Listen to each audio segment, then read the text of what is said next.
ఉపాసన విషయమై అనేకమైనటువంటి రహస్యాలు తెలుసుకోవాలి అనేటటువంటి జిజ్ఞాస కలిగిన వారు చదివేటటువంటి కాండ సుందరకాండ. కేవలం పారాయణ చేసినంత మాత్రం చేత భగవంతుని యొక్క అనుగ్రహాన్ని తీసుకొచ్చి ఇవ్వగలిగినటువంటి కాండ సుందరకాండ.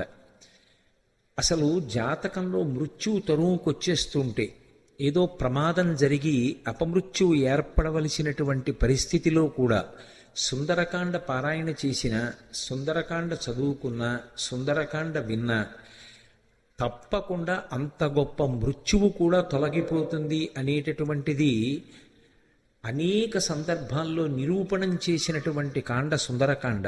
అందుకే లోకంలో విజ్ఞులైనటువంటి వారు ఒక మాట చెప్తారు, అసలు వాంగ్మయంలో అత్యంత శక్తివంతమైనటువంటివి ఏవైనా ఉంటే రెండిటినే చెప్తారు. ఒకటి సుందరకాండ, రెండు సౌందర్యలహరి.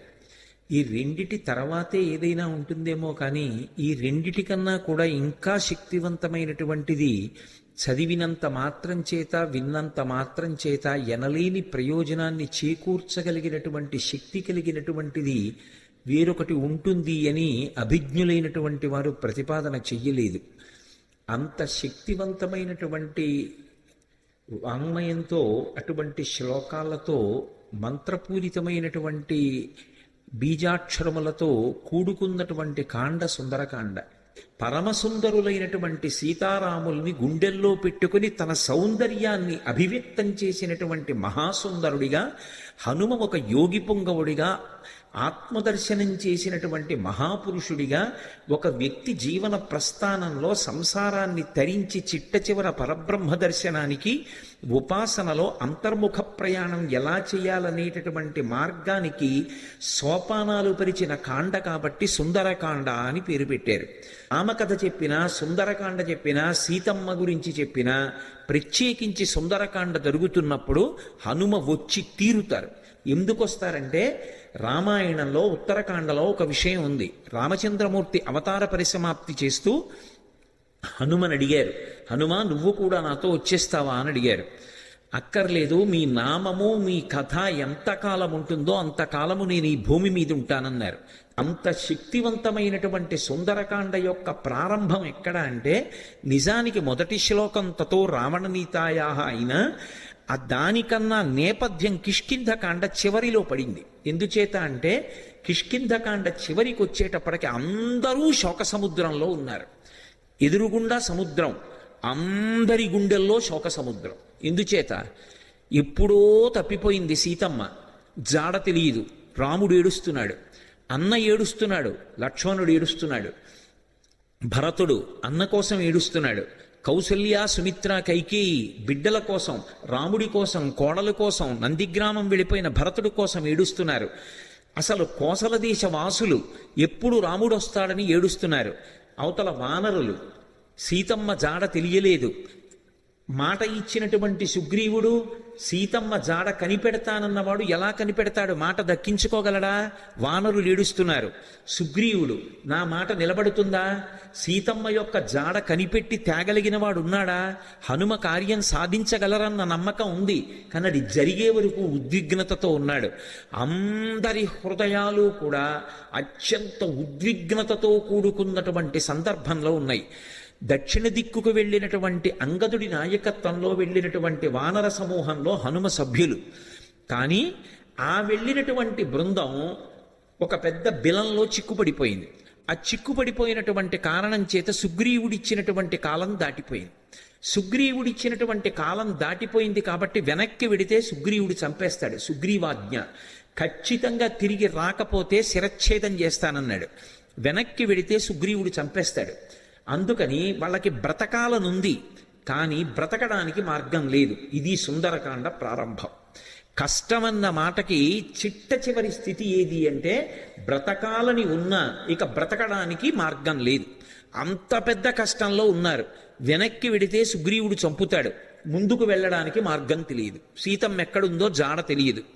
అందుకని ప్రాయోపవేశం చేశారు. మేమందరం చచ్చిపోతామని పడుకున్నారు. మేమేమి ముట్టుకోం, మా అంతటా మా శరీరాలు పడిపోతాయి, లేదా క్రూర మృగాలో పక్షులో ఏవో వచ్చి మమ్మల్ని చంపేస్తాయి, తినేస్తాయి అని పడుకున్నారు. నిజంగా వాళ్ళు చచ్చిపోదామని అనుకోవట్లేదు, బ్రతకాలనుంది, కానీ చచ్చిపోవడం వినా మార్గం లేదు. అది అక్కడున్న స్థితి. అంత శోక సముద్రంలో ఉన్నారు. అటువంటి స్థితిలో అకస్మాత్తుగా ఒక పక్షి అరిచింది. వాళ్ళు తెలిసో తెలియకో రామకథ చెప్పుకున్నారు పడుకుని. ఇదెక్కడి ప్రారంధం వచ్చింది రామనకి? ఎక్కడో కోసల దేశానికి అయోధ్య రాజధాని. అయోధ్యని పరిపాలించిన వాడు దశరథుడా. దశరథుడికి 3 భార్యలా. 60,000 సంవత్సరముల వయస్సు వచ్చే వరకు బిడ్డలు లేరా? బిడ్డలు పుట్టకపోవడానికి ఎదురొచ్చినటువంటి పాపాన్ని పోగొట్టుకోవడానికి అశ్వమేధయాగం చేసి మంచి కుమారుల్ని పొందడానికి పుత్రకామేష్టి చేశాడా? చేసిన యజ్ఞ ఫలితంగా రామలక్ష్మణ భరత శత్రుఘ్నులు అనేటటువంటి 4 ఉత్తమురైన కుమారుల్ని పొందాడా? పెద్దవాడు సుగుణాభిరాముడా. సీతమ్మ తల్లితో కలిసి తండ్రి మాట నిజం చేయడానికి అరణ్యవాసానికి వెళ్ళాడా? సీతమ్మ తల్లిని రాక్షసుడు అపహరించాడా? ఆ రామచంద్రమూర్తికి మన ప్రభువైన సుగ్రీవుడితో స్నేహం కుదిరిందా? వాలిని సంహరించి సుగ్రీవుడికి పట్టాభిషేకం చేశాడా? నీకెందుకు సీతమ్మ జాడ కనిపెడతానని మన ప్రభువైన సుగ్రీవుడు మాటిచ్చాడా? ఇచ్చిన మాట నిలబెట్టుకోవడానికి అన్ని దిక్కులకి వానరుల్ని పంపి మన ప్రారంధం కొద్దీ దక్షిణ దిక్కుకి మనని పంపాడా? మనం ఈ బిలంలో చిక్కుబడిపోయామా? సమయం దాటిపోయిందా? బ్రతకడానికి మార్గం లేక ప్రాయోపవేశం చేసి చచ్చిపోవడానికి సిద్ధపడుతున్నామా? మన కుటుంబాలు ఏమైపోతాయో, మన జాడ తెలియక ఎలా ఏడుస్తారో అని తెలిసో తెలియకో రామకథ చెప్పుకుంటున్నారు. అకస్మాత్తుగా ఓ పెద్ద పక్షి అరిచింది. ఎవడురా నా తమ్ముడైన జటాయువు పేరెత్తినవాడు అంది. వాళ్ళు కథాపరంగా జటాయువు పేరు చెప్పారు. వాళ్ళు చచ్చిపోదామని ఉంది, పక్షి వచ్చింది చంపేస్తుందేమో అన్నారు. అప్పుడు వెళ్ళి అడిగారు, ఎవరు నువ్వు అన్నారు. నేను జటాయువు యొక్క సోదరుడు సంపాతిని. నా రెక్కలు కాలిపోయాయి, నాకు రెక్కలు లేవు, నన్ను తీసుకెళ్ళండి సముద్రం దగ్గరికి, నా తమ్ముడు మరణించాడన్న వార్త తెలిసింది కాబట్టి నేను జలతర్పణ చేస్తానంది. జలతర్పణ చేసి మీరు ఎందుకు బాధపడుతున్నారని అడిగింది. సీతమ్మ జాడ తెలియదు అన్నారు. నేను సంపాతిని, నాకు విశేషమైనటువంటి దృష్టిశక్తి, నేను ఇక్కడ కూర్చుని చూస్తున్నాను, అదిగో లంకాపట్టణంలో సీతమ్మ ఉంది, నా మాట నమ్మండి, మీరు బయలుదేరండి, లంకలో అన్వేషించండి, మీకు సీతమ్మ కనపడుతుంది అంది. ఆ మాట సంపాతి చెప్పగానే కాలిపోయిన రెక్కలు మళ్ళీ వచ్చాయి కిష్కింధకాండ చివర్లో. అంటే రామకార్యం మీద వెడుతున్నటువంటి వాళ్ళకి మాట సాయం చేసినంత మాత్రం చేత కాలిపోయిన రెక్కలు మళ్ళీ పుట్టాయి. తెగిపోయిన రెక్క పెరగచ్చు, ఊడిపోయిన రెక్క మళ్ళీ అంటించచ్చు, ఏదో శస్త్రచికిత్స చేసి. అవి కాలిపోయాయి కాబట్టి ఇక మొలవు పక్షికి. కానీ అది చేసిన పని ఏమిటంటే రామకార్యం మీద వెడుతున్న వాళ్ళకి గుక్కెడు మంచినీళ్లు కాదు ఇచ్చింది, ఒక్క మాట సాయం చేసింది. మాట సాయం చేసినంత మాత్రం చేత కాలిపోయిన రెక్కలు వచ్చాయి. అంటే రామ కార్యం మీద వెడుతున్న వాళ్ళకి చేసేటటువంటి ఉపకారమునకు ఉండేటటువంటి బలం, రామ కథ తెలిసో తెలియకో చెప్పుకున్నంత మాత్రం చేత కలిగేటటువంటి ఫలం ఆవిష్కరించారు కిష్కింధకాండ చివరిలో. కాబట్టి ఇప్పుడు సంపాతి వాక్కులు విని వాళ్ళందరూ దక్షిణ సముద్రానికి ఉత్తర తీరంలో కూర్చున్నారు. 100 యోజనముల లవణ సముద్రాన్ని దాటి వెళ్ళాలి. ఎవరు 100 యోజనముల సముద్రాన్ని దాటి వెడతారు? అందరూ ఎవరి బలాన్ని వాళ్ళు చెప్తున్నారు. అందులో పెద్ద పెద్ద వానరులు ఉన్నారు. వాళ్ళందరూ ఏదో 30 అన్నారు, 40 అన్నారు, 50 అన్నారు, 60 అన్నారు, 70 అన్నారు. అంగదుడు అన్నాడు, నేను 100 యోజనములు దాటి లంకాపట్టణానికి వెడతాను, కానీ తిరిగి రాగలనో రాలేనో చెప్పలేనన్నాడు. అందరూ అంతమంది పరివారం ఉండగా, పరివారం ఇక్కడ కూర్చుంటే ప్రభువు వెళ్ళి కార్యం చేస్తుంటే ఇంకెందుకు ఈ పరివారం, అలా నువ్వు వెళ్ళకూడదన్నాడు పెద్దవాడు జాంబవంతుడు. మరి ఎవరు పెడతారు? ఒక్క స్వామి హనుమ మాత్రం సముద్ర తీరంలో మిగిలిన వానరులకందరికీ దూరంగా కూర్చుని రామనామ జపం చేస్తున్నారు. ఎందుకని? ఆయనకి చిన్నతనంలో శాపం ఉంది. దేవతలందరూ ఇచ్చినటువంటి వరముల చేత విపరీతమైన బలం ఏర్పడిపోయింది. ఆ బలం ఏం చెయ్యాలో తెలియక చిన్నతనంలో మహర్షులు మడిబట్టలు ఆరేసుకుంటే వాటిని చింపేసేవారు, యజ్ఞకుండాలు కనపడితే తిరగతోసేసేవారు. ఇప్పుడు ఈ పిల్లవాడికి ఇంత బలం అనవసరం, వీడు పెద్దవాడైన తర్వాత వీడికి అవసరం వచ్చినప్పుడు గుర్తొస్తే చాలని వాళ్ళు శేపురీరం రఘుశ్రేష్ఠ నాతి క్రుద్ధాతి మన్యవహ అంటారు ఉత్తరాఖండలో. వాళ్ళేం కోపంతో కాదు, ఇప్పుడు ఎందుకు ఈ పిల్లాడికి ఇంత బలం, అవసరం వచ్చినప్పుడు గుర్తొస్తుంది. ఈ పిల్లవాడి బలాన్ని వీడికి మళ్ళీ జ్ఞాపకం చేస్తే వీడికి జ్ఞాపకం వచ్చి శాపం పోతుంది అని శాపం ఇచ్చారు. తన బలం తనకి తెలియదు. అందుకే వాలి తరువుకొస్తున్నప్పుడు కూడా కిష్కింధకాండలో సుగ్రీవుడు పారిపోతుంటే హనుమ కూడా వెళ్ళిపోయారు తప్ప వాలికి ఎదురు తిరగలేదు. తన బలం తనకి తెలియదు. ఇప్పుడు జాంబవంతుడు హనుమ దగ్గరికి వెళ్ళారు. వెళ్ళి నాయనా హనుమ, వానరజాతి యొక్క పరువు ప్రతిష్టలన్నీ నీ చేతుల మీద ఉన్నాయి. ఇంతటి బలసంపన్నుడవి. ఈ లోకంలో ముగ్గురున్నారు గమనవేగం ఉన్నవారు. అంత వేగంగా వెళ్ళగలిగినటువంటి ప్రాణి నాల్గవది లేదు. మొట్టమొదటి వాడు వాయుదేవుడు నీ తండ్రి, రెండవ వాడు గరుత్మంతుడు, మూడవ వాడు నువ్వు. ఇంతటి వేగం కలిగిన వాడివి, ఇంత బలం కలిగిన వాడివి, ఇంత బుద్ధిబలం ఉన్నటువంటి వాడివి. నువ్వు వానరజాతి పరువు ప్రతిష్టలో రామకార్యం ఆలోచించకుండా చేతకాని వాడిలా ఇలా కూర్చుంటావా? నీ తల్లి పుంజకస్థల, ఆమె అప్సరస. ఒకానొక శాపకారణం చేత ఈ భూమి మీద జన్మించింది. ఈ భూమి మీద జన్మించి నీ తండ్రి అయినటువంటి కేసరికి భార్య అయింది. ఆమెకి వాయుదేవుని యందు ఔరసపుత్రుడిగా జన్మించిన వాడివి. పుట్టగానే అపారమైనటువంటి వేగంతో సూర్యమండలం వైపు ప్రయాణం చేసి ఉదయిస్తున్న సూర్యబింబం తినే ఫలం అనుకుని వెళ్ళావు. ఇంద్రుడు వజ్రం పెట్టి కొడితే హనువులంటే నీ యొక్క దవడ సొట్టబడి కింద పడ్డావు కాబట్టి నీకు హనుమ అని పేరొచ్చింది. ఆ పేరు ఉంచుకోవాలి అని ఇంద్రుడు పరమ సంతోషంతో తన మెడలో ఉన్న పద్మాల మాల పైకెత్తి ఊపి, ఈ పిల్లవాడికి ఇంకొక పేరు ఉండకూడదు, నా వజ్రం చేత పుట్టిన పిల్లవాడిని కొడితే ఎడమ దవడ సొట్టబడింది కాబట్టి ఈ పిల్లవాడికి హనుమ అని పేరుంటుందన్నాడు. దేవతలందరూ తమ శక్తులు ధారపోశారు. నీ అంత శక్తివంతుడు లోకంలో ఇంకొకడు లేడు. ఇంతటి వేగం కలిగిన వాడివి, ఇంత శక్తి కలిగిన వాడివి, నువ్వు ఇలా కూర్చుంటావా? ఒకప్పుడు నాకు కూడా ఎంతో బలం ఉండేది. వామనమూర్తిగా శ్రీ మహావిష్ణువు ఈ భూమ్యాకాశములనన్నింటినీ ఆక్రమిస్తే ఇంతంతైవటుడు ఇంతయై వరుయుతానింతై అభోవీధిపై అంతై తోయదమండలగ్రమణ కల్లంతై ప్రభారాశిపై అంతై చంద్రునకంతయై ధ్రువునిపై అంతై మహర్వాటిపై అంతై సత్య పదోన్నతుండకుచు బ్రహ్మాండంత సంవర్ధియ్యి అని పెరిగిపోతే ఆ వామనమూర్తికి త్రివిక్రమావతారానికి 21 మార్లు ప్రదక్షిణం చేశాను నేను. కానీ ఇప్పుడు వృద్ధుణ్ణైపోయాను, బడలిపోయాను, 100 యోజనములు దాటలేను.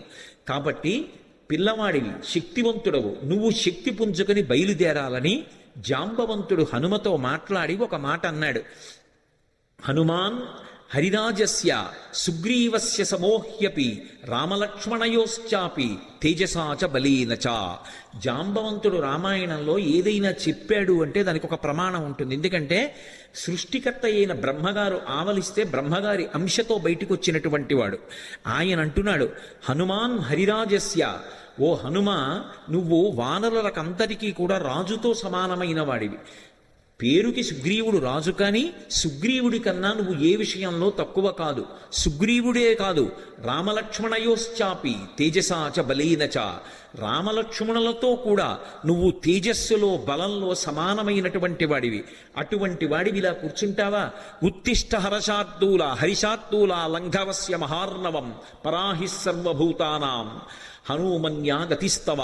ఓ హనుమ, నీవు నీ బలాన్ని జ్ఞాపకాన్ని తెచ్చుకొని పైకి లేచి ఈ సముద్రాన్ని దాటు. నువ్వు దాటుతున్నప్పుడు ఈ బ్రహ్మాండంలో ఉన్నటువంటి సమస్త భూతములు ఆశ్చర్యపోతాయి నీ గమనశక్తిని చూసి. ఆశ్చర్యపోయి భూతకోటి అంతా లేచి నిలబడి నమస్కరిస్తుంది. అంత వేగంతో వెళ్ళగలిగిన వాడివి. అటువంటి వాడివి ఇలా కూర్చోకూడదు. వానర జాతి పరువంతా నీ చేతిలో ఉంది. నువ్వు ఇవాళ వెళ్ళి సీతమ్మ దర్శనం చేసి వచ్చి ఆమె జాడ తీసుకొస్తే మనం వెళ్ళి మళ్ళీ సుగ్రీవుడికి చెప్తే, సుగ్రీవుడు రాముడికి చెప్తే, రాముడి వలన ఉపకారం పొందినటువంటి సుగ్రీవుడు ప్రత్యుపకారం చేశాడనేటటువంటి మాట నిజమవుతుంది. లేకపోతే మన ప్రభువు పరువు పోతుంది. ప్రభువు చేత పరిపాలింపబడిన వానర జాతి పరువు పోతుంది. ఇంతమంది పరువు నీ చేతిలో ఉంది. ఇంతమంది శోకాన్ని పోగొట్టగలిగిన వాడివి నువ్వే. నాయనా లే అని ఒక్కసారి ప్రచోదనం చేస్తే శాప విమోచనం అయిపోయింది. తెలియక ఒక మాట అంటుంటారు, హనుమకి తన బలం గుర్తు చెయ్యాలని. మనం ఇప్పుడు జ్ఞాపకం చెయ్యక్కర్లేదు. ఎప్పుడో కిష్కింధకాండ చివరిలో సుగ్రీవుడు చేసినటువంటి స్తోత్రం చేత హనుమ యొక్క ఆ శాపమంతా విమోచనం అయిపోయింది. వెంటనే ఆయన తన బలాన్ని తాను జ్ఞాపకానికి తెచ్చుకొని మహేంద్రగిరి మీదకి ఎక్కుతూ అక్కడ నిలబడి ఒక మాట చెప్పారు. నా బలం నాకు జ్ఞాపకానికి వచ్చింది.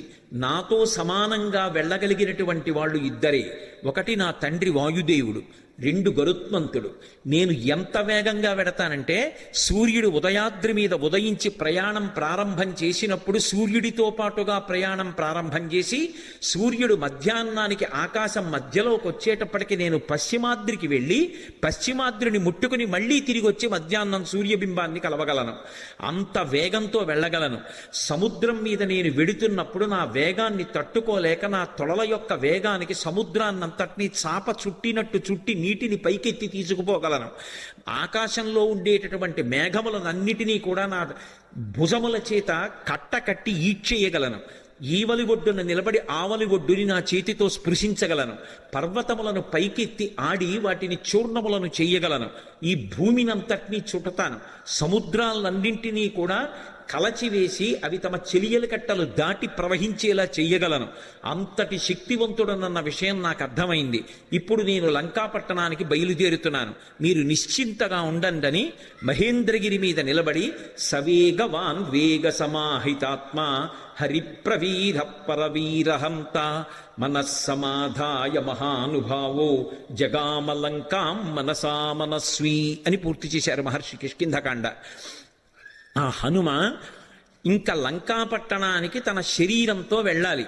కానీ ఆయన అత్యంత ఉత్సాహంతో తన మనసుతో ఏనాడో చేరిపోయారు లంకాపట్టణానికి. శోకం అన్నది ఎక్కడుంటుందంటే మనసులో ఉంటుంది. ఆ శోకం పోవడానికి మార్గం ప్రయత్నం ఎక్కడుంటాయంటే మనసులోనే ఉంటాయి. ఆ మనసు పరిపుష్టం కావాలంటే, మళ్ళీ అటువంటి తేజస్సుని పుంజుకోవాలంటే, ఎంత కష్టాన్నైనా దాటగలగాలంటే హనుమ యొక్క అనుగ్రహంతో, సీతారాముల అనుగ్రహంతో మనసు ప్రచోదనం పొందాలంటే సుందరకాండ చదవండి అని చెప్తారు. ఇంతమంది వానరులు ఉత్తర తీరంలో నిలబడిపోతే ఒక్క హనుమ మాత్రం ఎంత ఉత్సాహంగా వెడుతున్నారంటే శత్రుపురానికి మనసుతో ఆయన చేరిపోయారు. ఇక శరీరంతో వెళ్ళాలంతే. అంత అద్భుతమైనటువంటి రీతిలో ప్రయాణం చేయడానికి ఆ మహేంద్రగిరి మీద నిలబడినటువంటి స్వామి హనుమ యొక్క స్థితిని ఆవిష్కరిస్తూ సుందరకాండ ప్రారంభం అవుతుంది. ప్రారంభం చేస్తూ మొదటి శ్లోకంలో మహర్షి అంటారు, తతో రావణనీతాయా సీతాయా శత్రుకర్షణ ఈయేష పథమన్వేష్టం చారణాచరితే పథి. చారణలు ప్రయాణం చేసేటటువంటి మార్గం ఏదుందో ఆ మార్గంలో ప్రయాణం చేసి రావణుడి చేత అపహరింపబడినటువంటి సీతమ్మ జాడ కనిపెట్టడానికి స్వామి హనుమ శత్రుకర్షణుడై సంకల్పమును చేసి ఉన్నారు. ఎవ్వరూ చెయ్యలేనటువంటి సంకల్పం. అవతల దుర్నిరీక్షుడైనటువంటి రాక్షసుడు, అపారమైనటువంటి తపస్సు చేసినవాడు, కాంచనలంకకి అధిపతి, 100 యోజనముల సముద్రాన్ని దాటి వెళ్ళాలి. ఆవలి ఒడ్డున దిగిన దగ్గర నుంచి విచ్చుకత్తులు పట్టుకుని రాక్షసులు నిలబడతారు. ఎవడి తేజస్సు చూసినంత మాత్రం చేత యమధర్మరాజు గారు కూడా కాకిలో దూరి పారిపోయాడో అంతటి మహాతేజస్ సంపన్నుడు. తన జీవితం మొత్తం మీద రామచంద్రమూర్తి చేతిలో చనిపోకముందు అతను ఓడిపోయింది 2 చేతిలోనే. ఒకటి వాలి చేతిలో ఓడిపోయాడు, 2 కార్తవీర్యార్జునుడి చేతిలో ఓడిపోయాడు. దిక్పాలకుడిని కూడా ఓడించాడు, దేవతల్ని ఓడించాడు, ఇంద్రుణ్ణి ఓడించాడు. అంతటి శక్తివంతుడు, దుర్నిరీక్షుడు, అసలు చూడ్డం కూడా సాధ్యం కాదు. అంతటి తేజస్సుతో వెలిగిపోతుంటాడు. కొన్ని కోట్ల మంది రాక్షసులు నిరంతరం పరివేష్టించి ఉండి లంకాపట్టణాన్ని కాపలా కాస్తూ ఉంటారు. అటువంటి లంకాపట్టణంలో అతను ప్రాణ సమానంగా భావించి దాచినటువంటి సీతమ్మ యొక్క జాడ కనిపెట్టాలనేటటువంటి సంకల్పం చేసుకుని బయలుదేరుతున్నారంటే అటువంటి సంకల్పం చెయ్యగలిగినటువంటి వాడు వేరొకడెక్కడుంటాడు. అందుకని ఈయేష, ఎంత గొప్ప సంకల్పం చేశారు. అందుకని ఈయేష పథమన్వేష్టం చారణాచరితే పథి. చారణాచరితే పథి అంటే చారణులు అంటే దేవగాయకులు. రామాయణంలోనే అనేక చోట్ల వాళ్ళ ప్రస్తావన వస్తుంది. శంకర భగవత్పాదులు చేసినటువంటి నవరత్నమాలికా స్తోత్రంలో కూడా చారణుల గురించినటువంటి ప్రస్తావన ఉంటుంది.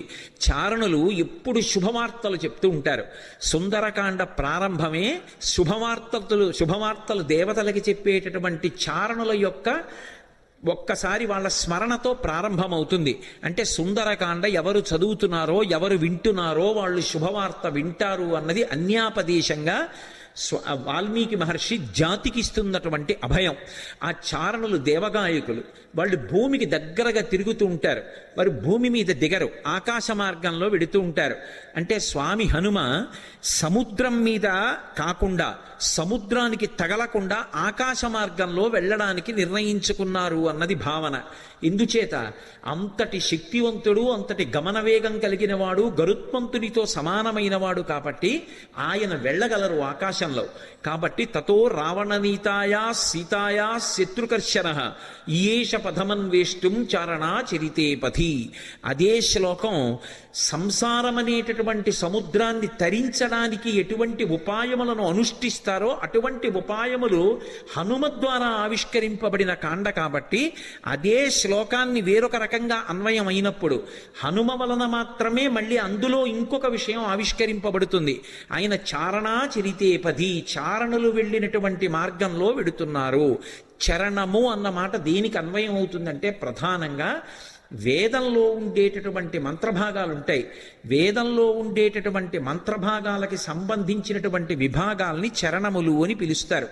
చారణ చరితేపథి అంటే వేదము చేత చెప్పబడినటువంటి సంప్రదాయబద్ధమైనటువంటి మార్గంలో ప్రయాణం చేసి బ్రహ్మ విద్యాస్వరూపిణి అయినటువంటి సీతమ్మ జాడ తెలుసుకోవడానికి ఒక గొప్ప ఉపాసకుడు ఉపాసన ప్రారంభం చేశాడు. అంతర్ముఖత్వాన్ని, లంక అనబడేటటువంటి ఈ శరీరం లోపలికి వెళ్ళి ఇక్కడే ఉన్నటువంటి సీతమ్మ యొక్క దర్శనానికి వెడుతున్నాడు. అలా వెడుతున్నవాడు మహాసాధకుడు, మహాపురుషుడు. ఆయన తప్ప మిగిలిన వాళ్ళు ఈ కంటితో ఎదురుగుండా ఉన్న వాటిని చూసి ఆనందపడుతుంటే, భోగం అనుభవిస్తుంటే, ఆయన ఈ కన్నులు మూసి వేదము చేత చెప్పబడినటువంటి మంత్రములను ప్రమాణంగా తీసుకుని చారణా చరితేపథి, ఆ వేదము చెప్పిన సంప్రదాయ పద్ధతిలో అంతర్ముఖత్వంతో లోపల ఉన్నటువంటి బ్రహ్మ విద్యాస్వరూపిణి అయినటువంటి జగన్మాత దర్శనానికి బయలుదేరుతున్నారు. ఇది చెప్పడం ఆ శ్లోకానికి ఉన్నటువంటి ఆంతరమైనటువంటి అర్థం. అందులో రావణ అన్న చోట మధ్యలో ఉన్నటువంటి వా గాయత్రీ మహామంత్రంలో ఉన్నటువంటి బీజాక్షరం. అక్కడికి వచ్చేటప్పటికి బీజాక్షరం ప్రతిపాదింపబడింది. గాయత్రీ మంత్రం ఒక్కదానికి ఒక ప్రత్యేకత. 24 అక్షరాలు బీజాక్షరాలే. 24 అక్షరాలకి ఋషులున్నారు, 24 అక్షరాలకి అధిష్టాన దైవాలున్నారు. ప్రత్యేకించి ఈ వా అన్న అక్షరాన్ని రోజు గాయత్రీ మహామంత్రంలో అంతర్భాగంగా ఎవరు జపం చేస్తారో వాళ్ళకి అజ్ఞానము తొలగిపోయి జ్ఞానము కలుగుతుంది. అంత గొప్పగా అజ్ఞానమును తొలగించగలిగినటువంటి ఒక యోగి స్వరూపయ్యి అటువంటి మార్గాన్ని మనకి ప్రచోదనం చేస్తూ ఉపాసనా రహస్యములను ఆవిష్కృతమయ్యేటటువంటి రీతిలో స్వామి హనుమ లంకాపట్టణానికి బయలుదేరుతున్నారన్నది ఆ శ్లోకంలో సంకేతం. అందుకని తతో రావణనీతాయా సీతాయా శత్రుకర్షణ ఈయేష పథమన్వేష్టం చారణా చరితే పథి. శత్రుకర్షణ అంటే శత్రువులను అణచినవాడు. ఏవి శత్రువులు? కామక్రోధ లోభ మదమోహమాత్సర్యములే శత్రువులు. కానీ లోకంలో అందరికీ ఎవడి కామం వాడికి సంతోషంలా అనిపిస్తే అవి శత్రువులని భావించి వాటిని పక్కకి పెట్టి భగవద్ దర్శనం కోసమని శ్రమిస్తున్న వాడెవరున్నాడో వాడు ఉపాసకుడు. అందుచేత ఆయన శత్రుకర్షణుడైనటువంటి హనుమ బయలుదేరుచున్నారు. ఈ శ్లోకంలో గొప్ప విషయం ఏమిటంటే అసలు ఎప్పుడూ రామాయణం వినని వాడికి ఈ శ్లోకంతో కథ మొదలుపెట్టారనుకోండి, అందులో హనుమ పేరు లేదు. మీరు పూర్వాపరాలు చెప్తే తప్ప ఎవరు బయలుదేరుతున్నారో తెలియదు. కానీ ఈ జాతి గొప్పతనం ఏమిటంటే రామాయణం తెలియని వారు ఉండరు కాబట్టి హనుమ బయలుదేరుతున్నారు అని నేను చెప్పేసేయచ్చు. యథార్థంగా ఆలోచిస్తే అందులో ఎక్కడుంది హనుమ పేరు? ఆ ప్రారంభ శ్లోకంలో తతో రావణనీతాయా సీతాయా శత్రుకర్షణ ఈయేష పథమన్వేష్టం చారణా చరితే పథి. ఆయన బయలుదేరుతున్నారు. ఎవరాయన? హనుమ. అంటే కిష్కింధకాండతో అన్వయం చెయ్యి. సుందరకాండని సుందరకాండగా మొదలుపెట్టేయవద్దు. సుందరకాండ గొప్పతనం తెలియాలంటే, రామకథా బలం తెలియాలంటే, హనుమ యొక్క వైభవం తెలియాలంటే, అందరూ సంతోషాన్ని పొందడం మొదలైందని తెలియాలంటే, ఆయన ప్రయాణించేటటువంటి ఆయన శక్తి నీకు తెలియాలంటే కిష్కింధకాండతో అన్వయం చేసే సుందరకాండ మొదలుపెట్టు సుమా. అన్యాపదేశంగా మహర్షి యొక్క సంకేతం. అందుకని ఇప్పుడు స్వామి బయలుదేరడానికి సిద్ధంగా ఉన్నారు. ఆ నిలబడినటువంటి స్వామి యొక్క మూర్తిని వర్ణిస్తూ అంటారు ఆయన, దుష్కరం నిష్ప్రతిద్వంద్వం చికీర్షం కర్మవానర సముదగ్ర శిరోగ్రీవో గవాంపతిరివాబభౌ అంటారు. ఆయన తల బాగా రిక్కించి 2 చేతులు నడుం మీద పెట్టి బలాన్ని పుంజుకుని దూరంగా 100 యోజనముల సముద్రాన్ని చూస్తూ ఆ దక్షిణ దిక్కు వంక చూస్తూ నిలబడితేట ఆయన ఎలా ఉన్నారంటే ఎదురుగుండా ఒక పెద్ద ఆబోతు నిలబడిందా అన్నట్టుగా ఉన్నారట. ఆబోతు నిలబడిందా అన్నట్టుగా ఉన్నారన్న దాంట్లో ఒక సంకేతం. ఆబోతు అంటే నందీశ్వరుడు. నందీశ్వరుడు అంటే లోపల ఆనందం పొందుతూ ఉంటాడు. నంది శివాలయంలో ఎప్పుడు శివలింగాన్ని చూస్తూ ఉంటాడు. ఆయన దగ్గరికి వెళ్ళి మీరు మేళం చెయ్యండి, రోహిణీ కార్తెలో ఎండ రానివ్వండి, రోళ్ళు పగిలిపోతుండనివ్వండి, హోరుమని వర్షం పడుతుండనివ్వండి, భక్తి ఎక్కువైపోయి ఆయన తోక కింద దీపం పెట్టండి, అరటిపండు ముక్క తీసుకెళ్ళి ఆయన మూతికి రాసేసి గాజు ఈగలు ముక్కులో దూరనివ్వండి, ఆయన తల కూడా ఇలా కనపడు. పృష్ఠభాగాన్ని ప్రపంచానికి ఇస్తాడు, దృష్టిని శివలింగం మీద పెడతాడు. దుష్కరం నిష్ప్రతిద్వందం చికీర్షం కర్మవానర సముదగ్ర శిరోగ్రీవో గవాంపతిరివా బభౌ. అసలు ఆ శ్లోకాన్ని చదవడం కష్టం. అంటే అది సామాన్యమైన విషయం కాదు సుమా, అందరూ చెయ్యగలిగిన విషయం కాదు. కాంచనలంకలో రావణుని చేత బంధీకృత అయినటువంటి సీతమ్మ తల్లి దర్శనం చేస్తానని ధైర్యంగా సంకల్పం చేసి నిలబడగలగడమే అంత తేలికైన విషయం కాదు. అటువంటి సంకల్పం చేసినటువంటి వాడు కేవలం తాను ఆచరించవలసినటువంటి ప్రణాళిక మీద దృష్టి పెట్టి తాను 100 యోజనముల సముద్రాన్ని దాటి వెళ్ళవలసినటువంటి విషయం మీద ఆలోచిస్తున్నారు తప్ప పిరికితనం కాని, వెళ్ళగలనా అని కాని, వెళ్ళలేనా అని కాని, అసలు రెండవ ఆలోచనకి తావులేని రీతిలో శివాలయంలో నంది ఎలా ఉంటాడో అలా ఆబోతులా కొండ మీద నిలబడి ఉన్నారు. అలా ఆయన్ని చూస్తే నీటి మడుగు మధ్యలో నిలబడిన ఏనుగా అన్నట్టుగా ఉన్నారట. దుష్కరం నిష్ప్రతిద్వంద్వం చికీర్షం కర్మవానర సముదగ్ర శిరోగ్రీవో గవాంపతిరిభాబభౌ అథ వైడూర్యవర్ణేషు షద్వలేషు మహాబల ధీర సలిలకల్పేషు విచచార యథాసుఖం అంటారు మహర్షి. అథ వైఢూర్యవర్ణేషు షద్వలేషు మహాబల. ఆకుపచ్చని రంగులో ఉన్నటువంటి మెత్తటి పచ్చిక బయళ్ళున్నాయి అక్కడ.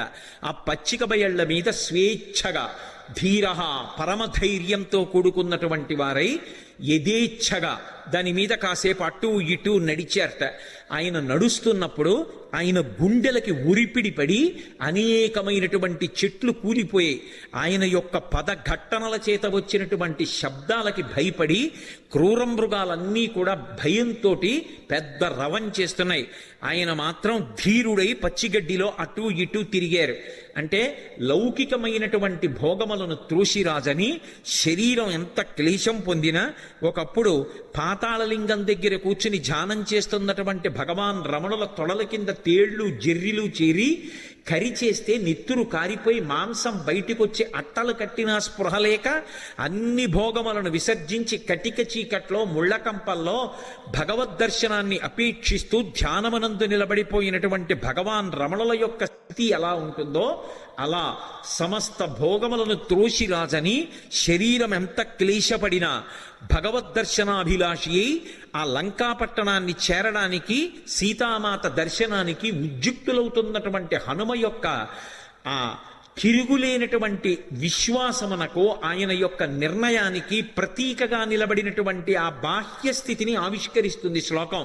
అందుకని అథ వైడూర్యవర్ణేషు శాద్వలేషు మహాబల ధీర సలిలకల్పేషు విచచార యథాసుఖం. ఆయన బయలుదేరడానికి సిద్ధపడి ఒక్కసారి దక్షిణ దిక్కు వంక చూశారు. హనుమ సంప్రదాయాన్ని నేర్పుతున్నారు, లేదా రామాయణము వేదోపబృంహణము మనం ఎలా బ్రతుకాలో నేర్పుతుంది. సూర్యాయ సూర్యభగవానుడికి నమస్కారం. వెడుతున్న కార్యం లంకాపట్టణానికి వెళ్ళి సీతమ్మను అన్వేషించాలి. శరీరంలో అవయవాలకు బలం ఉండాలి, అవతల శత్రువుల్ని మర్దించాలి, రావణుడితో మాట్లాడాలి, సీతమ్మ దర్శనం చెయ్యాలి. దీనికి ఇంద్రియములన్నిటికీ కూడా పటుత్వం ఉండాలి. సమస్త ఇంద్రియములకు పటుత్వమునివ్వగలిగినటువంటి మహేంద్రుడికి నమస్కారం. సూర్యాయ మహేంద్రాయ పవనాయ, ఈ శరీరాన్నిచ్చినటువంటి నా తండ్రి వాయుదేవుడికి నమస్కారం.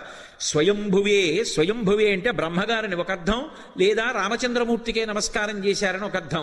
స్వయంభువే భూతేభ్యశ్చాంజలిం కృత్వా, సమస్త భూతకోటికి నమస్కరిస్తున్నాను. నేను వెడుతున్న ఈ కార్యం ఇంత గొప్ప కార్యం, దీనికి సమస్త భూతములు నాకు ఉపకరించుగాక. ఎంత వినయంతో బయలుదేరుతున్నారో చూడండి. ఎంత పెద్ద కార్యాన్నైనా ఎవడు సాధిస్తాడంటే ఎవడు వినయంతో నిలబడగలడో వాడు సాధిస్తాడు తప్ప ఇంత పెద్ద కార్యం మీద వెడుతున్న వాడిని నేననుకున్నవాడు ఎవడున్నాడో వాడు సాధించలేడు. ఇన్ని కోట్ల మంది వానరులు చెయ్యలేని పని చెయ్యడానికి ఆయన ఒక్కడెడుతున్నాడు. కానీ మీరు చెయ్యలేని దానికి నేను ఎడుతున్నానంట లేదు. ఇంత పెద్ద కార్యానికి నేను వెడుతున్నాను కాబట్టి మీరందరూ నాకు ఉపకారం చెయ్యాలి. మీరు లేని నేను చెయ్యలేను. భూతేభ్యశ్చంజలిం కృత్వా చకార గమనేమతిం. కానీ వెడుతున్నది దక్షిణ దిక్కుకు వెడుతున్నారు. ఏదైనా శుభకార్యం ప్రారంభం చేస్తూ దక్షిణ దిక్కుకి తిరిగి నమస్కారం చెయ్యకూడదు. ఒక్క సంధ్యావందనంలో మాత్రం దిగ్దేవతా నమస్కారం అని చేస్తాం. చేసినప్పుడు 4 దిక్కులకి పైకి కిందకి కూడా నమస్కారం చేస్తాం. ఉత్తప్పుడు ఎప్పుడూ కూడా దక్షిణ దిక్కుకి తిరిగి నమస్కారం చేయకూడదు. అలా చేస్తే అది పితృలోకాధిపతి అయినటువంటి యమధర్మరాజు గారికి అందుతుంది. అందుకని దక్షిణ దిక్కుకి నమస్కారం చెయ్యరు. కాబట్టి దక్షిణానికి చెయ్యకూడదు. కాబట్టి సంప్రదాయంలో తేజస్సు పెరగాలి అంటే తూర్పు దిక్కుకి తిరిగి నమస్కారం చెయ్యాలి. అంజలిం ప్రాముఖ కుర్వన్ పవనాయాత్మయోనయే తతో హి వహృదే గంతుం దక్షిణో దక్షిణాం దిశం. దక్షిణ దిక్కుకు వెళ్ళడానికి తన శరీర బలాన్నంతటినీ కూడా పుంజుకుని శరీరాన్ని పెద్దదిగా పెంచే ముందు ఒక్కసారి తూర్పుకి తిరిగారు. దక్షిణానికి ప్రయాణం. కానీ తూర్పుకి తిరిగి అంజలి ఘటించారు సూర్యనారాయణమూర్తికి. అంజలి ఘటించి తన తండ్రి అయినటువంటి వాయుదేవుడికి ఇంకొక్క మారు నమస్కారం చేశారు. శరీరాన్నిచ్చినటువంటి తండ్రి అంటే శంకరాయచ మయస్కరాయచ అంటుంది. పరమశివుడు ఇంట్లో తిరిగితే కరచనాదులతో అదే తండ్రి. అటువంటి తండ్రి రూపంలోనే పరమేశ్వరుడు తిరుగుతూ ఉంటాడు అని. అటువంటి తండ్రికి వేరొక్క పర్యాయం నమస్కారం చేశారు. అంజలిం ప్రముఖ కుర్వన్ పవనాయత్మయోనయే తతో హి వవృతే గంతుం దక్షిణో దక్షిణాం దిశం. ఇప్పుడు ఇక బయలుదేరాలి. పెద్ద శరీరాన్ని పర్వతంలా పెంచారు. పెంచి ఇక బయలుదేరడానికి సిద్ధపడుతూ సచచాలాచలశ్చాపీ ముహూర్తం కపిపీడిత తరూణాం పుష్పితాగ్రాణాం సర్వం పుష్పమశాతయత్ గిరిణా పీడ్యమానేన పీడ్యమానాని సర్వశః గుహావిష్టాని భూతాని వినేదుర్వికృతైశ్వరైః తాస్తథా సవిషైర్దష్టా కుపితైస్తైర్మహాశిలాః జజ్జ్వల పావకో దీప్తా బిబిదుశ్చ సహస్రధా యాని ఔషధజాలాని తస్మిన్ జాతాని పర్వతే విషఘ్నాన్యపి నాగానాం నశేకుష్యమితుం విషం అన్నారు మహర్షి. ఎంత అద్భుతంగా వర్ణించారు. పర్వతాకారుడై నిలబడి ఆ మహేంద్ర పర్వతాన్ని తన 2 పాదముల చేత గట్టిగా పీడించారు. ఆ తొక్కి పట్టేటప్పటికి గుహలన్నీ కూడా మూసుకుపోయాయి. ఆ మూసుకుపోయే ముందు ఆ పర్వతం కదిలింది. కదిలి చెట్లకున్నటువంటి పువ్వులన్నీ రాలిపోయాయి. ఆ రాలిపోయినటువంటి పువ్వులన్నీ ఆయన ఒంటి మీద మహేంద్రగిరి మీద పడ్డాయి. ఇది మహేంద్రగిరి పుష్పాల కొండ అనిపించింది. ఆయన ఒళ్ళంతా పువ్వులు. ఇంకొంచెం నొక్కారు. గుహావిష్టాని భూతాని వినేదుర్వికృతైశ్వరైః. అందులో పెద్ద పులులు, సింహాలు, రకరకాలైన క్రూర జంతువులు ఉన్నాయి. ఆ గుహల్లో పడుకున్నాయి. ఎప్పుడైతే గుహ నొక్కుకుపోతోందో అవి బయటికి పారిపోదామని లేచి బయటికి వస్తున్నాయి. నడుందాకా బయటికి వచ్చేటప్పటికి గుహ నొక్కుకుపోయింది. సగం శరీరం లోపలుండిపోయింది, సగం శరీరం బయట ఉండిపోయింది. అప్పటి వరకు ప్రశాంతంగా ఉన్నటువంటి మహేంద్రగిరి ఒక్కసారి క్రూర మృగాల యొక్క పెద్ద పెద్ద అరుపులతో కొండంతా నిండిపోయింది. ఉత్తరక్షణం ఆశ్చర్యపోయారు. ఏమైంది ఈ కొండకి? ఈ కొండ బద్దలైపోతోందా? ఎవరైనా రాక్షసులు వచ్చి దీన్ని భేదిస్తున్నారా అని. అంత పెద్ద అరుపులతో నిండిపోయింది. ఇంకా గట్టిగా నొక్కారు. నొక్కేటప్పటికీ శాస్తదాస విషైర్దష్టాః కుపితైస్తైర్మహాశిలాః. అందులో పెద్ద పెద్ద నాగుపాములు కలుగుల్లో పడుకునున్నాయి. విషాలతో కూడుకున్నటువంటి సర్పములు, అనేకమైన సర్పములు ఉన్నాయి. ఇందాక గుహలు నొక్కుకున్నాయి. ఇప్పుడు చిన్న చిన్న కన్నాలు, కలుగులు కూడా నొక్కుకుపోతున్నాయి పర్వతం తొక్కేస్తుంటే. ఆ కలుగుల్లో ఉన్నటువంటి పావులన్నీ బయటికి బుస్ అని పైకొచ్చాయి. సగం పైకి వచ్చేటప్పటికే ఆ కలుగు నొక్కుకుపోయింది. నడుం దగ్గర నుంచి లోపలకు ఉండిపోయింది, మిగిలింది పైకి ఉండిపోయింది. వాటికి విశేషమైన ఆగ్రహం వచ్చి పడగలు విప్పాయి. ఆ పడగలు విప్పేటప్పటికి నల్లటి స్వస్తికాకారాలు కనపడుతున్నాయి. ఒక్కసారి మహేంద్రగిరి అంతా పావులన్నీ పడగలు విప్పితే స్వస్తికాకారంతో పావుల పడగలు కనపడుతుంటే విచిత్రమైనటువంటి శోభని పొందింది. ఆ పడిపోతున్నప్పుడు బంగారు శిలలు, వెండి శిలలు కిందకు పడిపోతుంటే అవి ఉరుసుకున్నప్పుడు కొండంతా ఎక్కడ చూసినా బంగారు గీతలు, వెండి గీతలు, పచ్చగా తెల్లగా గీతలు పడిపోయింది. ఈ బయటికి వచ్చేసినటువంటి పావులు ఇవన్నీ ఎంతసేపట్లో? నేను వర్ణించినంతసేపు పట్టదు. ఒక్క క్షణకాలంలో బయటికి వచ్చినటువంటి పాములు తమ పడగలు విప్పి ఆ బాధ తట్టుకోలేక పక్కన ఉన్నటువంటి శిలల్ని కాటువేశాయి. వాటి విషం వచ్చి శిలలకి తగిలేటప్పటికీ ఆ శిలల్లోంచి అగ్నిహోత్రం పుట్టి ఒక్క క్షణంలో మహేంద్రగిరి అంతా కూడా అగ్నిహోత్రంలో తగలబడిపోతోంది. అక్కడ అనేకమైనటువంటి ఓషధులు ఉన్నాయి. యాని ఔషధజాలాని తస్మిన్ జాతాని పర్వతే విషఘ్నాన్యపి నాగానాం నశేకుష్యమితుం విషం. ఆ ఓషధులు పాముల యొక్క విషాన్ని పోగొట్టగలవు, కానీ అంత గొప్ప కాట్లు వేస్తే పుట్టినటువంటి విషంలోని అగ్నిహోత్రాన్ని అక్కడ ఉన్నటువంటి పాములేవి కూడా, అక్కడ ఉన్నటువంటి ఓషధులేవి కూడా ఆర్పలేకపోయాయి. పొగ్గున మంటలు మండిపోతున్నాయి. ఒక పక్క గుహల్లో సగం శరీరాలు ఉండిపోయాయి. ఈ పావులు, క్రూర జంతువులు ఈ వేడి ఎక్కడ లేని అరుపులు అరుస్తున్నాయి.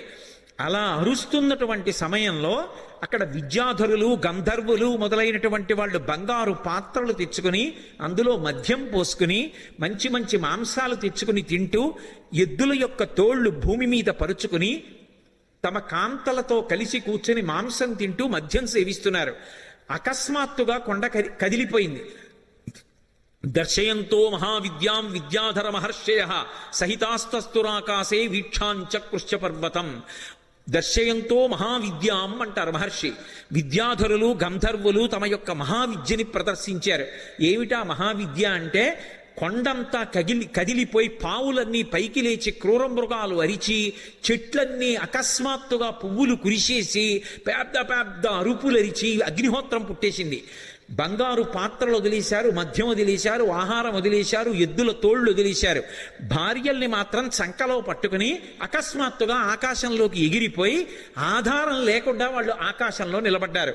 నిలబడి కాలిపోతున్నటువంటి మహేంద్రగిరిని చూశారు.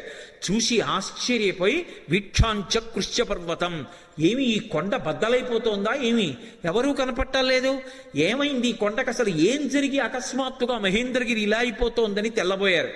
వాళ్ళలా తెల్లబోతుండగా మహర్షులు, దేవగాయకులైనటువంటి చారణులు మొదలైనటువంటి దేవతల సంఘాలుగా నిలబడి చెప్పుకుంటున్నారు. ఏష పర్వత సంకాచో హనుమాన్ మారుతత్మజ తితీర్షతి మహావేగ సముద్రం మకరాలయం.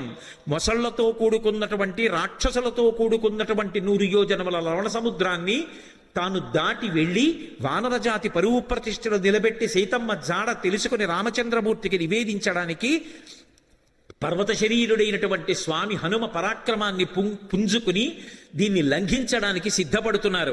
ఆశ్చర్యం, ఎవరి కోసం ఇంత కష్టపడుతున్నారు? రామార్థం వానరార్థం చకీర్షం కర్మదుష్కరం సముద్రస్య పరంపారం దుష్ప్రాపం ప్రాప్తుమిచ్చతి. రాముడి కోసం, వానరుల కోసం స్వార్థత్యాగం చేసి తాను ఇంత క్లేశపడుతూ ఈ సముద్రాన్ని దాటడానికి అదిగదిగదిగో స్వామి హనుమ బయలుదేరుతున్నారని ఆ విద్యాధరులందరూ లేచి నిలబడి ఆయనకి నమస్కరించి స్తోత్రం చేస్తున్నారు. ఇక బయలుదేరడానికి సిద్ధపడ్డారు. ఒక్కసారి తన బలాన్నంతటినీ పుంజుకున్నారు. ఒంటి మీద ఉన్నటువంటి వెంట్రుకలన్నీ నిక్కపొడుచుకున్నాయి. చెవులు రిక్కించారు. కళ్ళు 2 దృష్టి నిలబెట్టి 100 యోజనముల సముద్రం వైపు చూశారు. సచచాలాచలశ్చాపి ముహూర్తం కపిపీడిత అని దుదివేచ సరోమాణి చకంపే చాచలోపమః బాహూసం స్తంభయామాస మహాపరిగసన్నిభౌ సపాదచ కపికట్యాం చరణౌ సంచుకోచ. ఆయన వెంటనే ఆ ఒంటి మీద వెంట్రుకలు నిక్కపొడుచుకుని ఉన్నాయి. ఆ తోక ఒక్కసారి ఇలా పైకెత్తారు. గరుత్మంతుడు సముద్రం మీద వెడుతూ పావుని తన్నుకుపోతున్నప్పుడు ఎలా ఉంటుందో అలా ఉన్నటువంటి తోకని ఝుళిపించి నేలకేసి కొట్టారు. కొట్టి ఆ 2 చేతులు పైకెత్తి ఇలా పరిగలు బిగించినట్టు బిగించారు. మహాపరిగసన్నిభౌ సపాదచ కపికట్యాం చరణౌ సంచుకోచ. కాళ్ళు వంచారు, మోకాళ్ళు కొద్దిగా కిందకి ఉంచారు, నడుం సన్నం చేశారు, హృదయాన్ని బాగా విశాలం చేశారు. మార్గమాలోకయం దూరాదుర్ధం ప్రణహితేక్షణ రురోధ హృదయే ప్రాణాన్ ఆకాశమవలోకయన్. ప్రాణవాయువుని లోపల బంధించారు, దృష్టి బాగా నిలబెట్టారు, చెవులు రిక్కించారు. ఇక ఎగరడానికి సిద్ధపడుతున్నారు. పాదములతో తొక్కి పెట్టి ఉంచారు. మోకాళ్ళు వంగి ఉన్నాయి, నడుం సన్నగా ఉంది, తొడలలోకి శక్తినంతటినీ పుంజుకున్నారు. ఇక ఎగరబోతూ కిందకి చూశారు. చిన్న చిన్న రూపాలతో కొన్ని లక్షల వానరములు స్వామికి నమస్కారం చేస్తూ శుభం కలగాలని, వానరజాతి పరువు నిలబడాలని స్తోత్రం చేస్తున్నాయి. వాళ్ళ వంక చూసి ప్రతిజ్ఞ చేశారు. తతో రావణనీ నేను బయలుదేరే ముందు యథా రాఘవ నిర్ముక్త శరశ్వసన విక్రమ గచ్చేతద్గమిష్యామి లంకాం రావణపాలితాం నహి ద్రక్ష్యామి ఇది లంకాయాం జనకాత్మజాం అనేన విహివేగేన గమిష్యామి సురాలయం బద్ధ్వా రక్షత రాజేన మానయిష్యామి రావణం సర్వదా కృతకార్యోహామేష్వామి సహసీతయా అన్నారు. నేను ఇప్పుడు బయలుదేరి వెళ్ళేటప్పుడు నా శక్తితో వెళ్ళటం లేదు. రామచంద్రమూర్తి తన ఎడమ చేత్తో బంగారు కోదండాన్ని పట్టుకుని అక్షయ బాణతూణీరంలోంచి బాణాన్ని తీసి కుడి చేతితో వింటినారికి సంధించి ఆకర్ణాంతంలాగి విడిచిపెట్టబడినటువంటి రామబాణం మధ్యలో ఆగకుండా వెళ్లి లక్ష్యం మీద ఎలా పడిపోతుందో అలా రామచంద్రమూర్తి యొక్క అనుగ్రహాన్ని పొందినటువంటి నేను లంకాపట్టణం మీద వెళ్లి పడతాను. ఆ పడిన తరువాత సీతమ్మ జాడ కనిపెట్టడానికి అన్వేషిస్తాను. ఒకవేళ నాకు సీతమ్మ జాడ దొరకకపోతే 10 తలలు కలిగినటువంటి రావణాసురుణ్ణి బంధించి తీసుకొచ్చి ప్రస్రవణ పర్వత చక్రముల మీద కూర్చున్న రామచంద్రమూర్తి పాదముల దగ్గర పడేసి వాడి చేత నిజం కక్కిస్తాను. ఒకవేళ రావణుడు కూడా కనపడకపోతే అక్కడి నుంచి స్వర్గలోకానికి వెళ్లి స్వర్గలోకంలో కూడా సీతమ్మను అన్వేషిస్తాను. స్వర్గంలో కూడా సీతమ్మ కనపడకపోతే తిరిగి వచ్చి రావణ యొక్క లంకాపట్టణాన్ని పెళ్లగించి చేత్తో పట్టుకుని తీసుకొచ్చి సుగ్రీవుడి యొక్క సన్నిధానంలో నిలబెడతాను. అటువంటి బలాన్ని పుంజుకుని నేను బయలుదేరుతున్నాను, మీరు బెంగ పెట్టుకోకండి, రామకార్యాన్ని సాధిస్తాను. ఈషా ధృతి ఆ పట్టుదలతో ప్రతిజ్ఞ చేసి ఇక బయలుదేరడానికి సిద్ధపడ్డారు. ఒక్కసారి ఎగిరేటప్పటికి ఊరు వేగోద్ధత వృక్షా ముహూర్తం కపిమన్వయం ప్రస్థిత దీర్ఘమధ్వానం సబంధుమి బాంధవాహ. ఆయన ఒక్కసారి సముద్రం మీదకి ఏటవాలుగా తెల్లవారుజాము కాలంలో ఎగిరితే కొన్ని వందల సంవత్సరముల నుంచి ఆ పర్వతం మీద పెరుగుతున్నటువంటి మహావృక్షములు కూడా కూకటి వేళ్లతో సహా పెకలింపబడి ఆయన తొడల వేగానికి ఆయనతో పాటుగా వెళ్ళి కొంత దూరం వెళ్ళిన తరువాత ఇక ఆ వేగంతో వెళ్ళలేక సముద్రంలో పడిపోయాయి. చిన్న చిన్న చెట్లు చాలా దూరం వెళ్ళాయి. ఆ వెళ్ళడం ఎలా ఉందంటే ముఖ్యమైనటువంటి బంధువులు దూర ప్రదేశానికి ప్రయాణం చేస్తుంటే అనుగమించి కొంత దూరం వెళ్ళి వీడ్కోలు పలికి వెనక్కి వస్తున్నటువంటి బంధువుల సమూహమా అన్నట్లుందిట. మహారాజుని అనుగమించి మహారాజు వెంట పెడుతున్నటువంటి సైన్యమా అన్నట్టుగా ఉందిట. ఒక దాంట్లో నిర్బంధం, ఒక దాంట్లో ఐచ్ఛికం. బంధువులు వెళ్ళేటప్పుడు స్వచ్ఛందంగా వెడతారు, సైన్యం వెళ్ళేటప్పుడు రాజుని అనుగమించాలి, రాజాజ్ఞ. ఎలా వెడతారో అలా వెడుతున్నారు.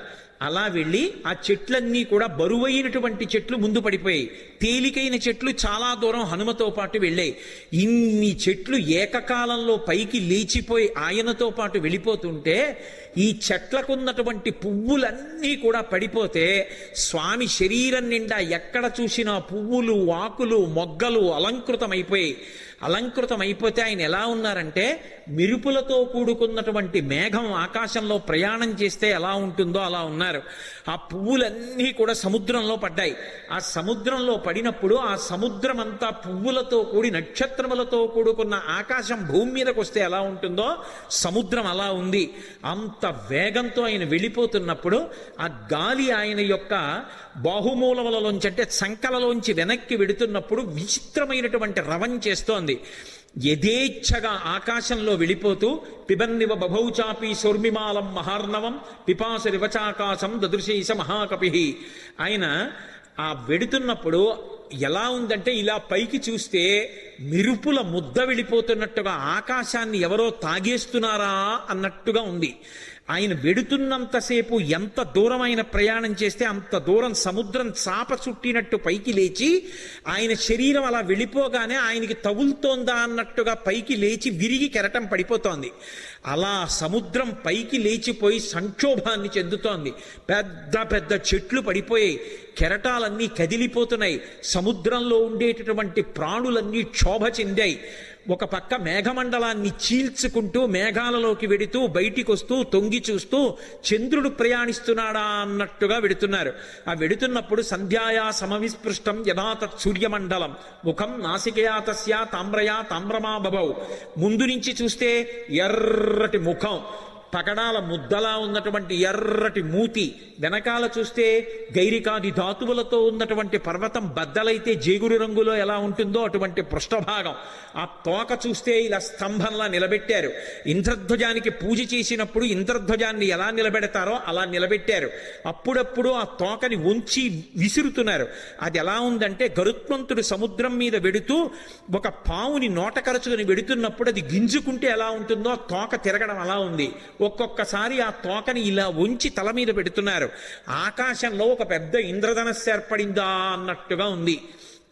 ఆయన అలా వెడుతుంటే దూరం నుంచి ముందు నుంచి చూస్తే ఎలా ఉన్నారంటే పిబన్నివ భవౌచాపి సౌర్మిమాలం మహార్ణవం పిపాసు రవచాకాశం దదృశేష మహాకపి.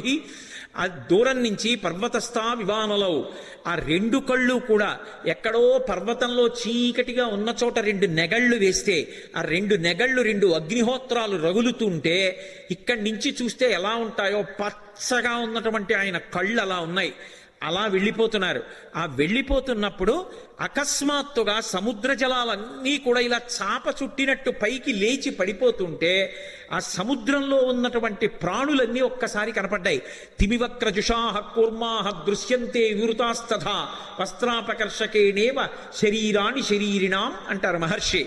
ఒక వ్యక్తి బట్ట కట్టుకుని పడుకుని నిద్రపోతుంటే పెద్ద గాలి అతని మీదకొస్తే బట్ట పైకి లేచిపోతే శరీరావయవములన్నీ ఎలా కనపడతాయో అలా ఎప్పుడూ సముద్రం అడుగున ఉండేటటువంటి ప్రాణులు ఎవ్వరికీ ఎప్పుడూ కనపడనివి హనుమ చేస్తున్నటువంటి గమన శక్తికి చాప చుట్టినట్టు పైకి ఇలా లేచిపోతే తరంగం కింద లోపల ఉన్నటువంటి పెద్ద పెద్ద చేపలు, చిన్న చిన్న చేపలు, ఎండ్రకాయలు, తాబేళ్లు, మొసళ్ళు అన్నీ ఒక్కసారి వెలుతురులో కనపడుతున్నాయి అనుకునేటప్పటికీ పెద్ద చప్పుడుతో ఈ కెరటం వెళ్ళి మళ్ళీ పడిపోతోంది. ఆ కెరటం మళ్ళీ పడిపోతుంటే సముద్రం అంతా కలయి తిరిగిపోతోంది. అలా కలయి తిరిగిపోతుండగా నిర్భయంగా క్రీడిస్తున్నవాడు ఎలా ఉంటాడో అలా ఆకాశ మార్గంలో గమనం చేసి వెళ్ళిపోతున్నారు. అద్భుతమైన ప్రయాణం. నిజంగా శాబ్దిక ప్రత్యక్ష ప్రసారం చేశారు వాల్మీకి మహర్షి. సుందరకాండ ప్రథమ సర్గ చదువుతుంటే మన కళ్ళ ముందు కనపడుతుంది ఆయన వెడుతున్నటువంటి తీరు. ఆ మబ్బుల్లోంచి ఏదో ఒక బంగారు ముద్ద వెళ్ళిపోతుందా అన్నట్టుగా, చంద్రబింబం మబ్బుల్లోంచి ప్రయాణం చేస్తోందా అన్నట్టుగా వెళ్ళిపోతుండగా సముద్రుడు చూసి వెంటనే మైనాకుణ్ణి పిలిచి అన్నాడు. మైనాకుడు బంగారు శిఖరములతో ఉంటాడు. ఆయన యొక్క గర్భంలోనే ఉన్నాడు, సముద్ర గర్భంలో. ఆయనతో అన్నాడు, అహమిక్ష్వాకునాథేన సగరేణ వివర్ధత ఇక్ష్వాకు సచివశ్చాయం నావసీదితుమర్హతి. ఇది రామాయణం చదువుకున్నటువంటి జాతి యొక్క లక్షణాన్ని మహర్షి జ్ఞాపకం చేస్తున్నారు. నేను సముద్రుణ్ణి. ఈ భూమి మీద సముద్రాలు ఎలా ఏర్పడ్డాయో తెలుసా? ఇక్ష్వాకు వంశంలో పుట్టినటువంటి సగర చక్రవర్తి యొక్క కుమారులు 60,000 మంది సగరులు ఈ భూమిని గోతులు తవ్వితే గోతులలోకొచ్చి నిలబడినటువంటి జలములకు సాగరములని పేరొచ్చింది. మేము ఏర్పడ్డాము అంటే దానికి కారణం అదిగో ఇక్ష్వాకు వంశంలో పుట్టిన సగర చక్రవర్తి. ఇవాళ ఆ ఇక్ష్వాకు వంశంలో పుట్టినటువంటి రామచంద్రమూర్తి యొక్క భార్య జాడ తెలియక ఆపద పొందితే రాముడికి సహాయం చెయ్యాలి అని ఆయన యొక్క సచివుడైనటువంటి స్వామి హనుమ నిరాధారమైనటువంటి ఆకాశ మార్గంలో ప్రయాణం చేసి వెడుతున్నారు. మేము ఏర్పడడానికి కారణం ఇక్ష్వాకు వంశంలో పుట్టిన సగరుడైతే ఆ ఇక్ష్వాకు వంశంలో పుట్టిన రాముడికి కష్టం వచ్చినప్పుడు కష్టం తీర్చడానికి వెడుతున్న హనుమకి ఉపకారం చెయ్యాలి కదా. నువ్వు నాలో ఉన్నావు కదా, నా నీళ్లు తాగడానికి పనికిరావు, ఉప్పు నీరు. కానీ నీ ఎందు పర్వతములున్నాయి, ఆ పర్వతాల్లో చెట్లున్నాయి, చెట్లల్లో అనేకమైన తేనెపెట్లున్నాయి, కందమూలాలున్నాయి. ఒక వానరానికి అంతకన్నా ప్రీతికరమైనది ఏది ఉంటుంది? నువ్వు పైకి లేస్తే ఒక్కసారి ఆయన విశ్రమించి కాస్త తేనె తాగుతారు, కాసిని కందమూలాలు తింటారు, తర్వాత ప్రయాణం చేస్తారు. అటువంటి మహానుభావుడు ఎడుతున్నప్పుడు మనం ఆయనకి కించిత్ ఉపకారం చెయ్యకపోతే ఎంత దోషం చేసినట్టు. పాతాళ సాప్రమేయస్యా ద్వారమావృత్య తిష్టసి తిర్యగూర్త్వమలశ్చైవ శక్తిస్తే శైలవర్ధితం. నువ్వు ఈ సముద్రంలో పడిపోయినప్పుడు పాతాళలోకం నుంచి రాక్షసులు పైకొచ్చేటటువంటి బిలానికి అడ్డంగా పడ్డావు, ద్వారానికి. కాబట్టి రాక్షసులు పైకి రాలేరు. కానీ నీకు ఒక శక్తి ఉంది, నువ్వు పైకి పెరగలవు, పక్కలకి పెరగలవు, కిందకి వెళ్ళగలవు. కాబట్టి పైకి లే. స్వామి హనుమ వస్తున్నారు, తొందరగా లే. ఎందుకో తెలుసా? కర్తవ్యమకృతం కార్యం సతాం మన్యుముదీరయేత్. ఆర్షవాక్కు అద్భుతమైన విషయాన్ని చెప్తున్నారు. మహాత్ములకు కోపం రాదు. కానీ అటువంటి మహాత్ములు కూడా కోపగిస్తారు. ఎప్పుడు కోపగిస్తారో తెలుసా? చెయ్యవలసిన పని చెయ్యడం కాదు, చెయ్యవలసిన పని చెయ్యవలసిన సమయానికి చెయ్యకపోతే మహాత్ములకు కూడా ఆగ్రహం వస్తుంది. అందుకని ఆయన దాటిపోక ముందు నువ్వు లేవాలి. అయ్యో నాకు తెలిసి లేచేటప్పటికి ఆయన వెళ్ళిపోయారు అనకూడదు. ఆయన రాకముందు లేచి నిలబడాలి. మహాత్ములు వచ్చేటప్పటికి సిద్ధంగా ఉండాలి. అందుకని వారు రాకముందు లేచి నిలబడు, అంజలి ఘటించు, స్వాగతం పలుకు, పలికి ఆయనకి విశ్రాంతికి స్థానం కల్పించు అనగానే మైనాక పర్వతం సముద్రాన్ని చీల్చుకుని ఒక్కసారి పైకి లేచింది. వచ్చేస్తున్నారు హనుమ ఆకాశ మార్గంలో. అకస్మాత్తుగా ఆ శిఖరముల మధ్యలో బంగారం ఉంటుంది. బాలసూర్యుని యొక్క కిరణములు పడి తెల్లవారుజాము కాలమేమో మరింత శోభిస్తోంది. ఆకాశం అంతా బంగారు వర్ణం పొందేసింది. అకస్మాత్తుగా సముద్రంలోంచి శిఖరములు లేచాయేమో, సముద్ర రంగంతా కూడా బంగారు రంగు అయిపోయింది. ఆ శిఖరములు పైకి లేచాయి. దర్శయామాస శృంగాణి సాగరేణ నియోజిత శాతకుంభమయీర్ శృంగై సకిన్నర మహోరగై అంటారు మహర్షి. ఆ పర్వత శిఖరములు పైకి లేస్తే దాని మీద కిన్నరులు ఉన్నారు, దాని మీద భయంకరమైనటువంటి సర్పములు ఉన్నాయి, చెట్లున్నాయి, తేనెపట్లున్నాయి, కందమూలాలున్నాయి, బంగారంతో మెరిసిపోతున్నాయి ఆ శిఖరాలు. స్వామి హనుమ చూశారు, ఇదేమి ఇప్పటి వరకు లేని సముద్రంలోంచి అకస్మాత్తుగా బంగారు శిఖరాలు పైకి లేచాయే అని. మధ్యే లవణతోయస్య విఘ్నోయమితి నిశ్చిత. అకస్మాత్తుగా సముద్రంలోంచి బంగారు శిఖరాలు పైకి లేచాయంటే ఇది నేను చేస్తున్నటువంటి పనికి, నేను వెడుతున్న కార్యానికి విఘ్నం, నేను ఆగకూడదు అని వరసాపాతయామాస జీమూత వివమారుత తన వక్షస్థలంతో కొట్టారు శిఖరాల్ని. అవి చూర్ణములై పొడి అయిపోయి పడిపోయాయి. సముద్రంలో పడిపోగానే ఒక్కసారి మైనాకుడు పురుష రూపాన్ని దాల్చి నిలబడ్డాడు. అంతరిక్ష స్థిత శ్రీమాన్ ఇదం వచనమబ్రవీత్. ఆకాశంలో నిలబడి స్వామి హనుమతో మాట్లాడుతున్నాడు. మహానుభావ, కృతీచ ప్రతికర్తవ్యం దేశధర్మ సనాతన సోయం తత్ ప్రతికారార్థీ తత్వసమ్మానమర్హతి అతిథి కిల పూజార్హ ప్రకృతోపి విజానత. ఈ జాతికి ఒక లక్షణం ఉంది, ఉపకారం చేసిన వాడికి ప్రత్యుపకారం చెయ్యాలి. ఒక ఉపకారాన్ని పొంది తిరిగి ప్రత్యుపకారం చెయ్యకుండా ఉపకారాన్ని మరిచిపోయిన వాడు ఎవరుంటాడో వాడు కృతఘ్నుడు. అటువంటి కృతఘ్నుడికి నిష్కృతి లేదు. కిష్కింధకాండలో కూడా స్వామి లక్ష్మణుడు అంటాడు, బ్రహ్మఘ్నైచ సురాపేచ చౌరే భగ్న వ్రతీ తథా నిష్కృతిర్విహితా సిద్ధి కృతఘ్నో నాస్తి నిష్కృతి. బ్రహ్మహత్య చేసిన వాడికి, దొంగతనం చేసిన వాడికి, సురాపానం చేసిన వాడికి, ఒక వ్రతం చేస్తానని నీళ్లు ముట్టుకుని కూడా వ్రతం చెయ్యకుండా వ్రతభంగం చేసిన వాడికి ప్రాయశ్చిత్తం ఉందేమో కానీ చేసిన ఉపకారాన్ని మరిచిపోయి కృతఘ్నుడై బ్రతికేటటువంటి వాడికి మాత్రం నిష్కృతి లేదంటాడు. కాబట్టి కృతీచ ప్రతికర్తవ్యం దేశధర్మ సనాతన. ఉపకారం చేసిన వాడికి ఉపకారం చెయ్యొద్దు. నేను సముద్రంలో దాక్కున్నాను, దాక్కోవడానికి నాకు అవకాశం ఇచ్చి సముద్రుడు ఉపకారం చేశాడు.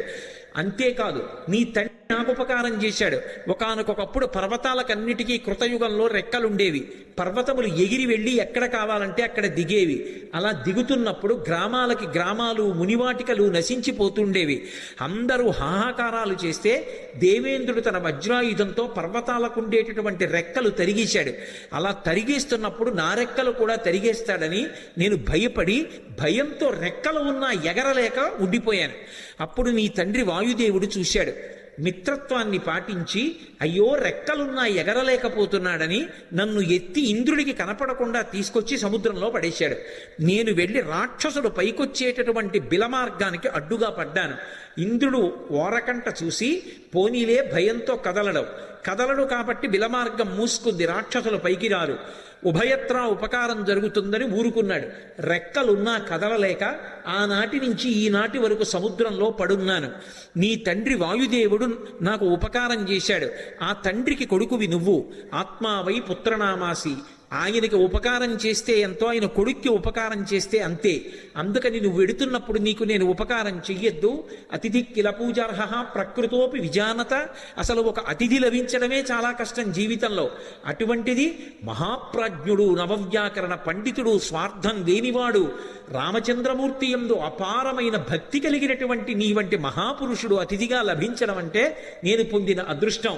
నిపత్య మమశృంగేషు విశ్రమస్వ యథాసుఖం. ఒక్కసారి నా పర్వత శిఖరముల మీద దిగవయా, కాసేపు విశ్రాంతి తీసుకో, ఇంత తేనె తాగు, కాసిని కందమూలాలు తిను, కించిత్ విశ్రమించు, మళ్ళీ బయలుదేరి వెళ్ళిపో అన్నారు. విన్నారు హనుమ. ఒక్కసారి నవ్వి ప్రీతోస్మి కృతమాతిభ్యం మన్యురేషోపనీయతాం త్వరతే కార్యకాలో మే అహస్యాప్యతివర్తతే ప్రతిజ్ఞాతమయా దత్తానస్తాతం వ్యభిహాంతరే అంటారు. ప్రీతోస్మి కృతమాతిథ్యం, చాలా సంతోషం, మీరు నాకు ఆతిథ్యం ఇచ్చినట్టే, మీరు నాకు అన్నీ పెట్టినట్టే, కానీ అన్యురేషోపనీయతాం, మన్యువు పెట్టుకోకండి, అంటే కోపం పెట్టుకోకండి మనసులో. మీరు అన్న మాట నేను పాటించలేదని ఏమనుకోకండి, నేను ప్రతిజ్ఞ చేశాను. రామకార్యం మీద ఎక్కడా ఆగను, రామచంద్రమూర్తి విడిచిపెట్టిన బాణం ఎలా వెడుతుందో అలా వెడతానన్నాను. అలా వెడతానన్నవాడిని అలా వెళ్లకుండా మధ్యలో దిగి విశ్రాంతి తీసుకుని వెడితే రామబాణంలా వెళ్ళినట్టు ఎలా అవుతుంది? ఇది హనుమ యొక్క ప్రజ్ఞ. అంతటి ప్రాజ్ఞుడైన, అంత శక్తివంతుడైన, కేవలం నా ప్రయత్నం చేత సాధిస్తాననరు. రామచంద్రమూర్తి యొక్క సహాయం కావాలి. యథా రాఘవ నిర్ముక్త శరస్వసన విక్రమ, రాముడు వదిలిన బాణంలా వెడతాను. రామానుగ్రహం ఉండాలి. ఎవడైనా జీవితంలో వృద్ధిలోకి రావాలనుకున్నవాడు తాను చెయ్యవలసిన పని తాను చేస్తూ, తన ప్రయత్నం తాను చేస్తూ, ప్రయత్నానికి పక్కన భగవంతుని యొక్క అండదండలు కూడా కలగాలని కోరుకోవాలి. భగవంతుని యొక్క ఏ అనుగ్రహం లేకుండా కేవలం తన ప్రయత్నం వలన సాధిస్తాననుకోవడం మూర్ఖత్వం. ఎప్పుడూ అలా సాధించలేడు. ఈశ్వరుని యొక్క అనుగ్రహం తోడు కావాలి. అందుకే నేను కాదు, రాముడి విడిచిన బాణంలా వెడతాను, రామానుగ్రహం నా యందు నిలబడాలన్నారు. అందుకే మహానుభావుడు నేను రామబాణంలా వెడతానని ప్రతిజ్ఞ చేసి మధ్యలో ఆగలేను. అవతల వేళ దాటిపోతోంది, తొందరగా వెళ్ళాలి, ఏమనుకోకండి. ఎంత మర్యాదగా మాట్లాడతారో. ఒక్కసారి ముట్టుకున్నారు, ప్రీతోస్మి కృతమాతిథ్యం, మీరు నాకు ఆతిథ్యం ఇచ్చినట్టే. ఒక్కసారి ఇలా చెయ్యి వేశారు, ముందుకి దాటి వెళ్ళిపోయారు. సమస్త భూతములు ఆశ్చర్యపోయే, ఏమి ప్రజ్ఞావంతుడు! ఉపాసకుడు ముందు దైవాన్ని ఉపాసన చేయడం మొదలు పెట్టగానే ముందొచ్చేటటువంటి ప్రతిబంధకం ఏమిటంటే నమస్కారం. వద్దు మహాప్రభో అన్నా సరే వచ్చి కాళ్ళ మీద పడిపోతారు. ఎక్కడ కనబడితే అక్కడ నమస్కారాలు చేస్తారు. ఇవన్నీ బాగానే ఉన్నాయి, నా అంతవాడు ఎవడుంటాడని లోకంలో అనుకున్నాడో చతికిల పడి జారిపోతాడు. కాదు కాదు, ఇవన్నీ నమస్కారాలు ఈశ్వరుడికి చెందుతాయి. నేనంతటి వాడిని నిమిత్త మాత్రం అనుకున్నవాడు ఎవరున్నాడో వాడు వృద్ధిలోకి వస్తాడు. అందుకే మైనాకుడంతటి వాడు బంగారు శిఖరములతో పైకొచ్చిన ముట్టుకుని మర్యాదగా వెళ్ళిపోయారు తప్ప అక్కడ దిగలేదు, నిలబడలేదు, ముందుకెళ్ళిపోయారు. చూశారు, మహర్షులు చూశారు, గంధర్వులు చూశారు, కిన్నెర కింపురుషులు చూశారు, సిద్ధులు చూశారు, సాధ్యులు చూశారు. గబగబా నాగమాత సొరస దగ్గరికి వెళ్ళారు. వెళ్ళి ఆవిడితో అన్నారు, అమ్మా అమ్మా ఆశ్చర్యం, అయం వాతాత్మజ శ్రీమాన్ ప్లవతే సాగరోపరి హనుమాన్ నామ తస్యత్వం ముహూర్తం విఘ్నమాచర. అమ్మా ఆశ్చర్యం చూశావా, స్వామి హనుమ సముద్రాన్ని లంఘించి వెళ్ళిపోతున్నారమ్మా. నువ్వు నాగమాతవి, సొరసవి, ఏది ఒక్కసారి రాక్షస రూపాన్ని పొంది విఘ్నాన్ని కల్పించు.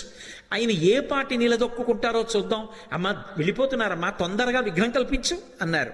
అడగచ్చా మాట అంటే ఇందులో ఒక విశేషం ఉంది. అసలు ఆ పేరే ఎంత గొప్ప పేరో, సురస. 3 అక్షరాలు కాబట్టి బేసి సంఖ్య. ఆడపిల్ల పుట్టినప్పుడు పెట్టడానికి యోగ్యమైన పేరు. పైగా అది నాగుల యొక్క తల్లి, అన్నిటిని మించి దక్ష ప్రజాపతి యొక్క కూతురు. అందుకని దాక్షాయణి అన్న పేరు అన్వయం అవుతుంది. ఆవిడ సామాన్యురాలు కాదు, అంత గొప్ప తల్లి. అందుకే సురస అని పేరు పెట్టారు. ఒక రకమైనటువంటి ఓషధికి ఈ పేరుకి అన్వయం అయ్యేటటువంటి పేరుతో పిలవడం అనేటటువంటిది లోకంలో సంప్రదాయంగా ఉంది. నాగసుగంధి అని. సురస 3 అక్షరాలు. అసలు ఆ పేరు పిలవడమే ఎంత అందంగా ఉంటుందో చూడండి. మంచి రసము, సురస.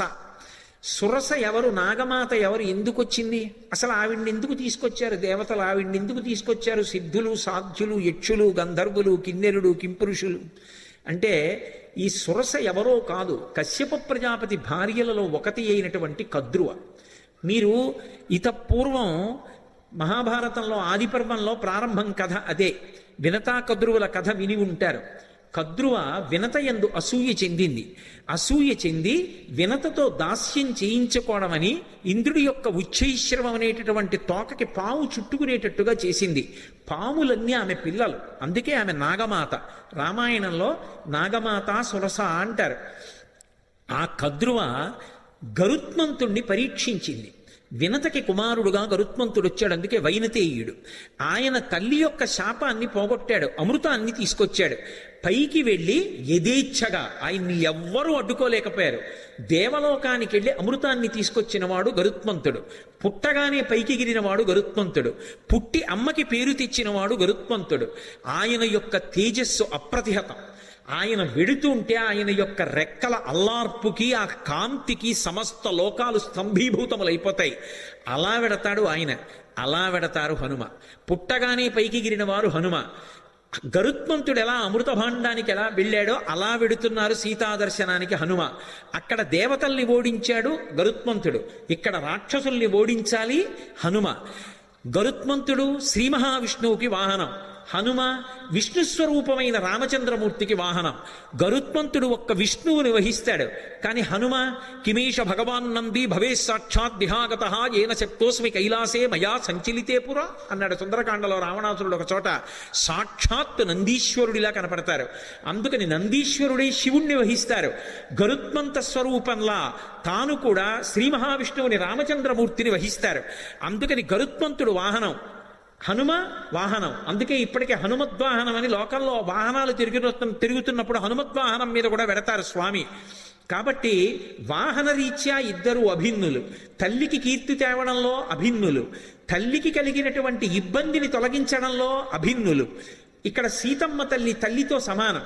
ఆ తల్లిని ఆ చెర నుంచి విడిపించాలి, అందుకు వెడుతున్నారు. ఆయన అమృతం తెచ్చాడు, ఈయన సీతమ్మ జాడ అన్న అమృతాన్ని తెచ్చి వానరుల్ని రాముణ్ణి సీతమ్మని సంతోషపెడతారు. ఆయన చేసిన కార్యం ఈయన చేసిన కార్యం ఒక్కలాంటివి. గరుత్మంతుడికి ఏ వేగం ఉందో హనుమకి ఆ వేగం ఉంది. అందుకే తరచుగా ఆయన తోకని గరుత్మంతుని యొక్క గరుత్మంతుని నోటితో పావుతో పోలుస్తారు. పైగా ఆయన బయలుదేరేటప్పుడు కూడా అందుకే సుపర్ణ వివచాత్మానం మేనీస కపికుంజరహ అంటారు మహర్షి. తనని తాను గరుత్మంతునిగా భావించుకున్నారు, ఎందుకంటే ఇద్దరు అభిన్నులు కనుక. గరుత్మంతుణ్ణి పరీక్ష పెట్టినటువంటి కద్రువ మాత్రమే హనుమని కూడా పరీక్ష చెయ్యడానికి యోగ్యురాలు. ఆ శక్తి ఆవిడికే ఉంది. అందుకే దేవతలు నాగమాత అయినటువంటి కద్రువ దగ్గరికి వెళ్ళారు. కద్రువకి మారు పేరు సురస. ఆ కద్రువే ఒకానొకప్పుడు అదితి చేత శాపం పొందింది. శాపం పొంది రోహిణీదేవిగా వచ్చింది. ఆ రోహిణీదేవిగా వచ్చినప్పుడు మళ్ళీ బలరాముడికి తల్లయింది. బలరాముడు ఎవరు? శేషుడు, పాము. అందుకే ఎక్కడున్నా పాములకు తల్లిగానే ఉంటుంది. బలము మిగుల కలక బలభద్రుడని లోక రమణుడకుట చేసి రాముడనియో సతికి పుట్టె గర్భ సంకర్షణంబున సంకర్షణుండనడి ఘనుడు సుతుడు అంటారు పోతన గారు భాగవతంలో. శేషుడికి తల్లిగా రోహిణీదేవిగా నందవ్రజంలో ఒకనాడు కృష్ణ భగవానుడి యొక్క అన్నగారికి తల్లి అయింది. ఆ రోహిణీదేవియే కద్రువ. ఆ కద్రువయే సురస. సురస అన్న పేరుతో రాక్షసీ రూపాన్ని పొందింది. అందుకని మాతృస్థానీయ, అమ్మతో సమానురాలు. ఎందుకని అంటే గరుత్మంతునికి పినతల్లి, గరుత్మంతుడు హనుమ అభిన్నులు కాబట్టి గరుత్మంతునికి పినతల్లి, కాబట్టి పినతల్లి తల్లితో సమానం, కాబట్టి మాతృస్థానీయ. రాక్షసీ రూపాన్ని పొందింది. పక్కనున్నటువంటి వినతని బాధపెట్టింది, వైనితేయుల్ని బాధపెట్టింది, తన పిల్లల్ని మొయ్యమంది పావుల్ని గరుత్మంతుణ్ణి. అలా గరుత్మంతుణ్ణి ఎలా శోధించిందో అలా ఇక్కడ హనుమని శోధించాలి. బాధ పెట్టినట్టు కనపడాలి, బాధ పెట్టి హనుమ యొక్క గొప్పతనాన్ని లోకానికి చాటాలి. అక్కడ గరుత్మంతుణ్ణి ఎలా పరీక్షించిందో ఇక్కడ అలా హనుమని పరీక్షించడానికి అధికారము కలిగినటువంటిది కద్రువ ఒక్కతే. అందుకే కద్రువని రాక్షసీ రూపంతో రమ్మన్నారు. కద్రువ రాక్షసీ రూపాన్ని పొంది వస్తే దాని పేరు సురస. కానీ ఆమె దాక్షాయణి, దక్ష ప్రజాపతి కుమార్తె, కశ్యప ప్రజాపతి యొక్క భార్య. అందుకే వినత కద్రువ ఇద్దరూ కూడా దక్ష ప్రజాపతి కుమార్తెలలో వాళ్లే. అందుకని ఆమె రాక్షసీ రూపాన్ని పొంది వచ్చి అడ్డంగా నించుంది. ఇప్పుడు నిలబడితే స్వామి హనుమ వచ్చేస్తున్నారు. ఆయన్ని చూసింది. చూసి ఆవిడంది, నువ్వు ఒక్కసారి నా నోట్లోకి ప్రవేశించు, భక్షయిష్యామి, నేను తినాలనుకుంటున్నాను, ప్రవిష్టోస్మి మమాననం, నా నోట్లోకి నువ్వు రా అంది. తినాలనుకున్న వాళ్ళు తినేస్తారు, అంతేకాని నా నోట్లోకి నువ్వు రా ఏమిటి అంటే పరీక్షిస్తోంది అక్కడ. అంతేకాని సింహిక తినేసినట్లు తినేయాలనుకోవడం ఆవిడ లక్షణం కాదు, శోధించడానికి వచ్చింది. ఇక్కడ వివేకం కావాలి. ఇలా ఎందుకంది ఆ మాట? ప్రవిష్టోస్మి మమాననం అని ఎందుకనాలి? భక్షయిష్యామి, నిన్ను నేను తినేస్తాను, నా నోట్లోకి రా అనరు. తినేయాలనుకున్న వాళ్ళు తినడానికి ఆపేస్తారు, వేగాన్ని ఆపి నోరు తెరిచి పట్టుకుంటారు. ఆవిడ నోరు తెరిచి పట్టుకోవట్లేదు, నోరు తెరిచి రా అంటోంది. ఏమిటి తేడా? ఎందుకని? అది వివేకం అంటే. అది ఉందా హనుమకి? తట్టుకుంటారా రేపు లంకలో? ఇది పరీక్షిస్తున్నారు దేవతలు. వెంటనే ఆయన మహానుభావుడు హనుమ చూశారు, ఇదేదో ప్రతిబంధకం వచ్చిందే, రాక్షసు వచ్చిందే, నోరు తెరిచిందే. ఆయన ఏం బెగ్గబెట్టుకోలేదు. వెంటనే ప్రహృష్టవదన శ్రీమాన్ ఇదం వచనమబ్రవీత్. ఆయన ముఖంలో సంతోషం అలాగే ఉంది. ఉపాసన చేసేవాడు దైవాన్ని చేరాలనుకునేవాడికి అనేకమైన కష్టాలు వస్తాయి. ఒక్కొక్కసారి సన్మానాలు వస్తాయి, ఒక్కొక్కసారి పెద్దవాళ్లతో పరిచయాలు వస్తాయి, ఒక్కొక్కసారి ఎంతటి వాళ్ళు నమస్కారం చేస్తారు, ఒక్కొక్కసారి ఎవడో రాళ్ళు విసురుతాడు. ఆ రాళ్ళు విసిరాడని బెంగ పెట్టుకోకూడదు, పువ్వులు జల్లారని పొంగిపోకూడదు, రెండిటికీ తట్టుకోవాలి. సురస వచ్చి ఎదురుగుండా నిలబడింది రాక్షసీ రూపంలో. ఆయన బెంగ పెట్టుకోలేదు. బెంగ పెట్టుకోలేదని చెప్పడానికి మహర్షి అద్భుత ప్రయోగం చేస్తారు. ప్రహృష్టవదన శ్రీమాన్ ఇదం వచనమబ్రవీత్. పరమ సంతోషంతో ఆవిడ వంక చూశారు. చూసి రామకథ చెప్తారు. హనుమ సుందరకాండలో 1కి 10 మాటలు రామకథ చెప్తారు, అందుకు వింటారు సుందరకాండ. కానీ చెప్పేటప్పుడు మళ్ళీ మొత్తం కథంతా చెప్పరు, ఎక్కడ ఎలా చెప్పాలో అలాగే చెప్తారంతే. ఒక్కొక్క చోట సంక్షిప్తంగా చెప్తారు. ఈ పరిస్థితుల్లో రామకథ వివరంగా చెప్పడం కుదరదు. అందుకే ఎంత సంక్షిప్తంగా చెప్పారంటే, రామో దాశరథిర్నామ ప్రవిష్టో దండకాననం లక్ష్మణేన సహభ్రాత వైదేహ్యా చాపిభార్యయా అథవా మైథిలీం దృష్ట్వా రామంచా క్లిష్టకారిణం ఆగమిష్యామితే వక్త్రం సత్యం ప్రతిశృణోమితే అన్నారు. అమ్మా, దశరథ మహారాజు గారి కొడుకు రామచంద్రమూర్తి సీతమ్మతో కలిసి తండ్రిని సత్యమునందు నిలబెట్టడానికి అరణ్యవాసానికి వస్తే రాముడి భార్య అయిన సీతమ్మని రావణుడన్న రాక్షసుడు అపహరించాడమ్మా. ఆ సీతమ్మ జాడ కనిపెట్టడానికి వెడుతున్నాను. ఒక్కసారి సీతమ్మ జాడ తెలుసుకుని రామచంద్రమూర్తికి చెప్పి వచ్చి నీ నోట్లోకి వచ్చేస్తాను, నన్ను మన్నించమ్మా, వదిలిపెట్టు అన్నారు. ఆవిడ తినేస్తానంటలేదు, పట్టుకోవట్లేదు. ఆవిడంది కుదరదు, ఇది దేవతల వరం, అంటే నిన్ను పరీక్షించాలి, దేవతలు అడిగారు కాబట్టి నువ్వు నా నోట్లోకి వచ్చి వెళ్ళు అంది. నా నోట్లోకి వచ్చాక ఏమో నాకు ఆహారం అయిపోవచ్చు, నువ్వు పరీక్ష తట్టుకోలేకపోవచ్చు, కాబట్టి నా నోట్లోకి వచ్చి వెళ్ళు అంది. ఆయన అన్నారు, అలాగేనా అమ్మా, తప్పదా, అలాగే పెడతాను అన్నారు. పెద్ద శరీరం పెంచారు. ఆ శరీరం పట్టద్దు, ఆవిడ నోరు తెరిచింది. ఇంకొంచెం పెంచారు, ఇంకొంచెం నోరు తెరిచింది. ఆయన అపారమైన వివేకం ఉన్నవాడు, మహానుభావుడు. హనుమంటే సశింక్షిప్యాత్మనక్తాయం బభూవ అంగుష్ఠమాత్రక. బొటన వేలంత చిన్నవారైపోయారు అకస్మాత్తుగా. సురస పెద్ద నోరు తెరిచి ఇంకా పెంచుతారనుకుంటోంది. ఆయన బొటన వేలంతా అయిపోయి చటుక్కున లోపలికి వెళ్ళి బయటకు వచ్చేశారు. అమ్మా, ప్రవిష్టోస్మిహితే వక్త్రం దాక్షాయణి నమోస్తుతే గమిష్యే యత్ర వైదేహీ సత్యం జాసీధరస్తవ అన్నారు. అమ్మా, నీ నోట్లోకి వెళ్ళమన్నావు కదా, ప్రవిష్టోస్మిహితే వక్త్రం దాక్షాయణి నమోస్తుతే. కనిపెట్టేశారు మహానుభావుడు, మహావివేకశాలి. అమ్మా, నువ్వు దాక్షాయణివి, దక్ష ప్రజాపతి కుమార్తెవి, కద్రువవి, సొరసగా వచ్చావు, నన్ను పరీక్షిస్తున్నావమ్మా, నీకు నమస్కారం. నన్ను తినడం నీ ఉద్దేశ్యం కాదు, శోధిస్తున్నావంతే. అమ్మా, అనుగ్రహించమ్మా, నన్ను ఆశీర్వదించమ్మా, సత్యం దాసీధరత్వవా, నేను వెళ్ళి ఆ వైదేహి జాడ కనిపెట్టాలమ్మా అన్నారు. పొంగిపోయింది ఆవిడ. గరుత్మంతుడిని ఎలా ఆశీర్వదించిందో అలాగే ఆశీర్వదించింది. అర్ధసిద్ధ్యై హరిశ్రేష్ట గచ్చ సౌమ్య యథాసుఖం సమాన ఈశ్వ వైదేహీం రాఘవేణ మహాత్మన. నాయనా, నీకు అభయం ఇస్తున్నాను, వెళ్ళు. సంతోషంగా బయలుదేరి వెళ్ళి సీతమ్మ జాడ కనిపెట్టి సీతారాముల్ని కలిపినవాడు హనుమా అనేటటువంటి అద్భుతమైన కీర్తిని పొందు అంది.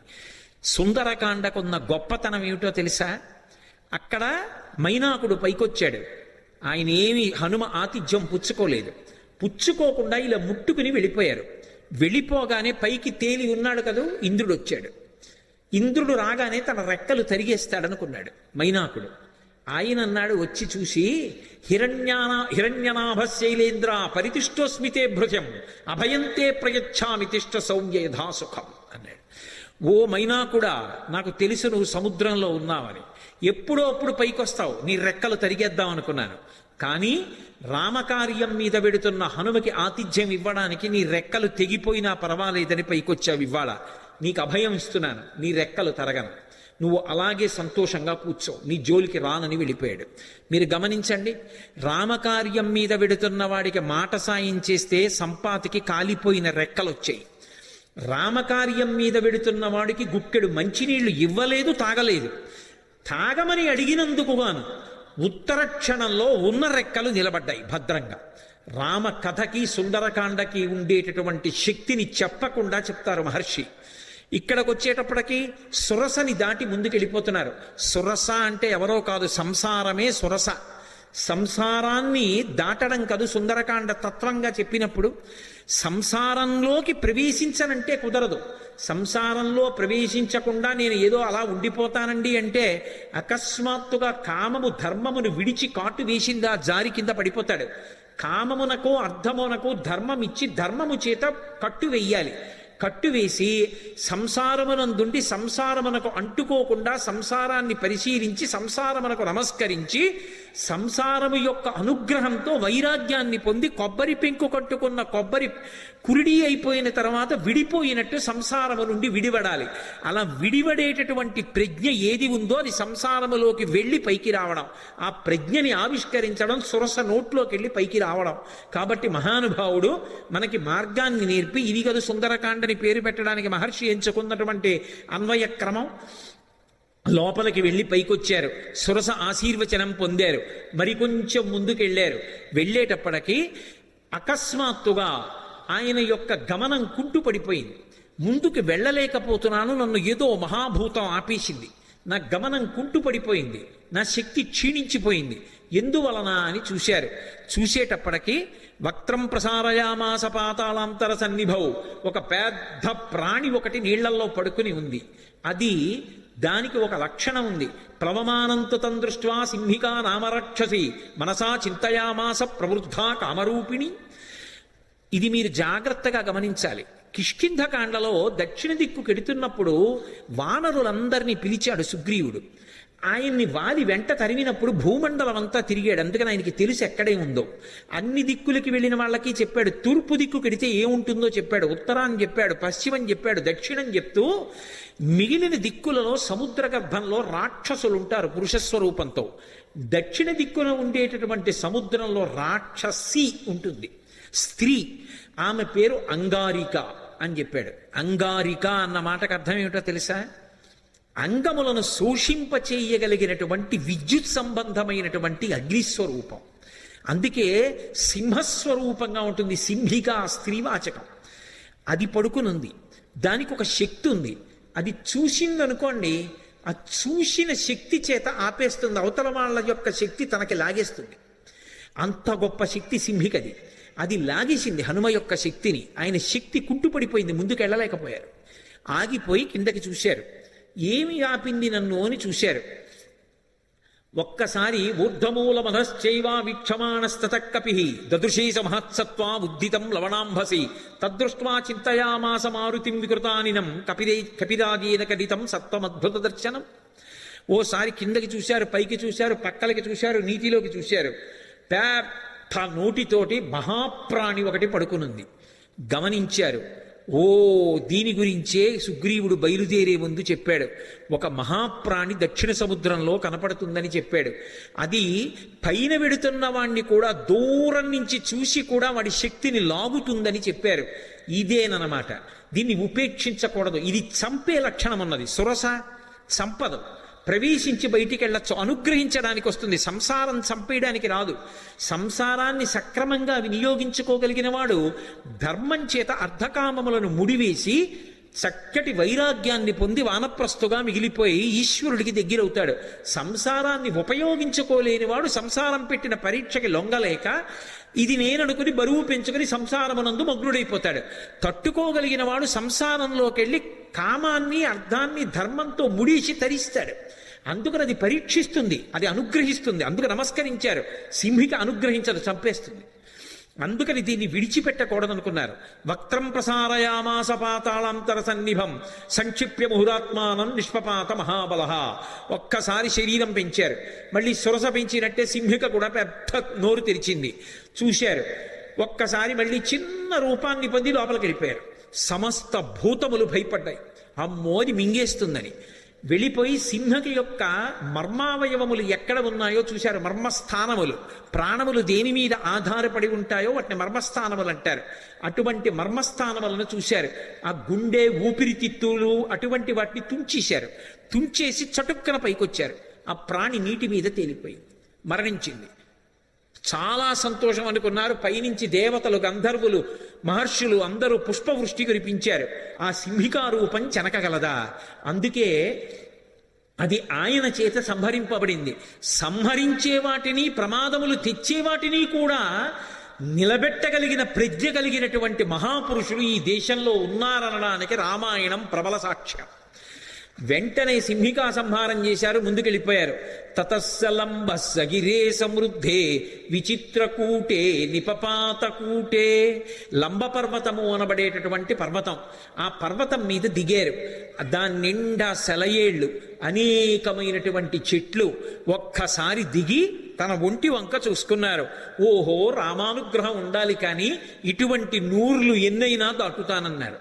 మీతో నేను మనవి చేశాను, సుందరకాండ మీద ప్రవచనం చేసేటప్పుడు ఏదో ఒక మంగళప్రదమైనటువంటి ఘట్టం దగ్గరికి వస్తే తప్ప ఆపకూడదు.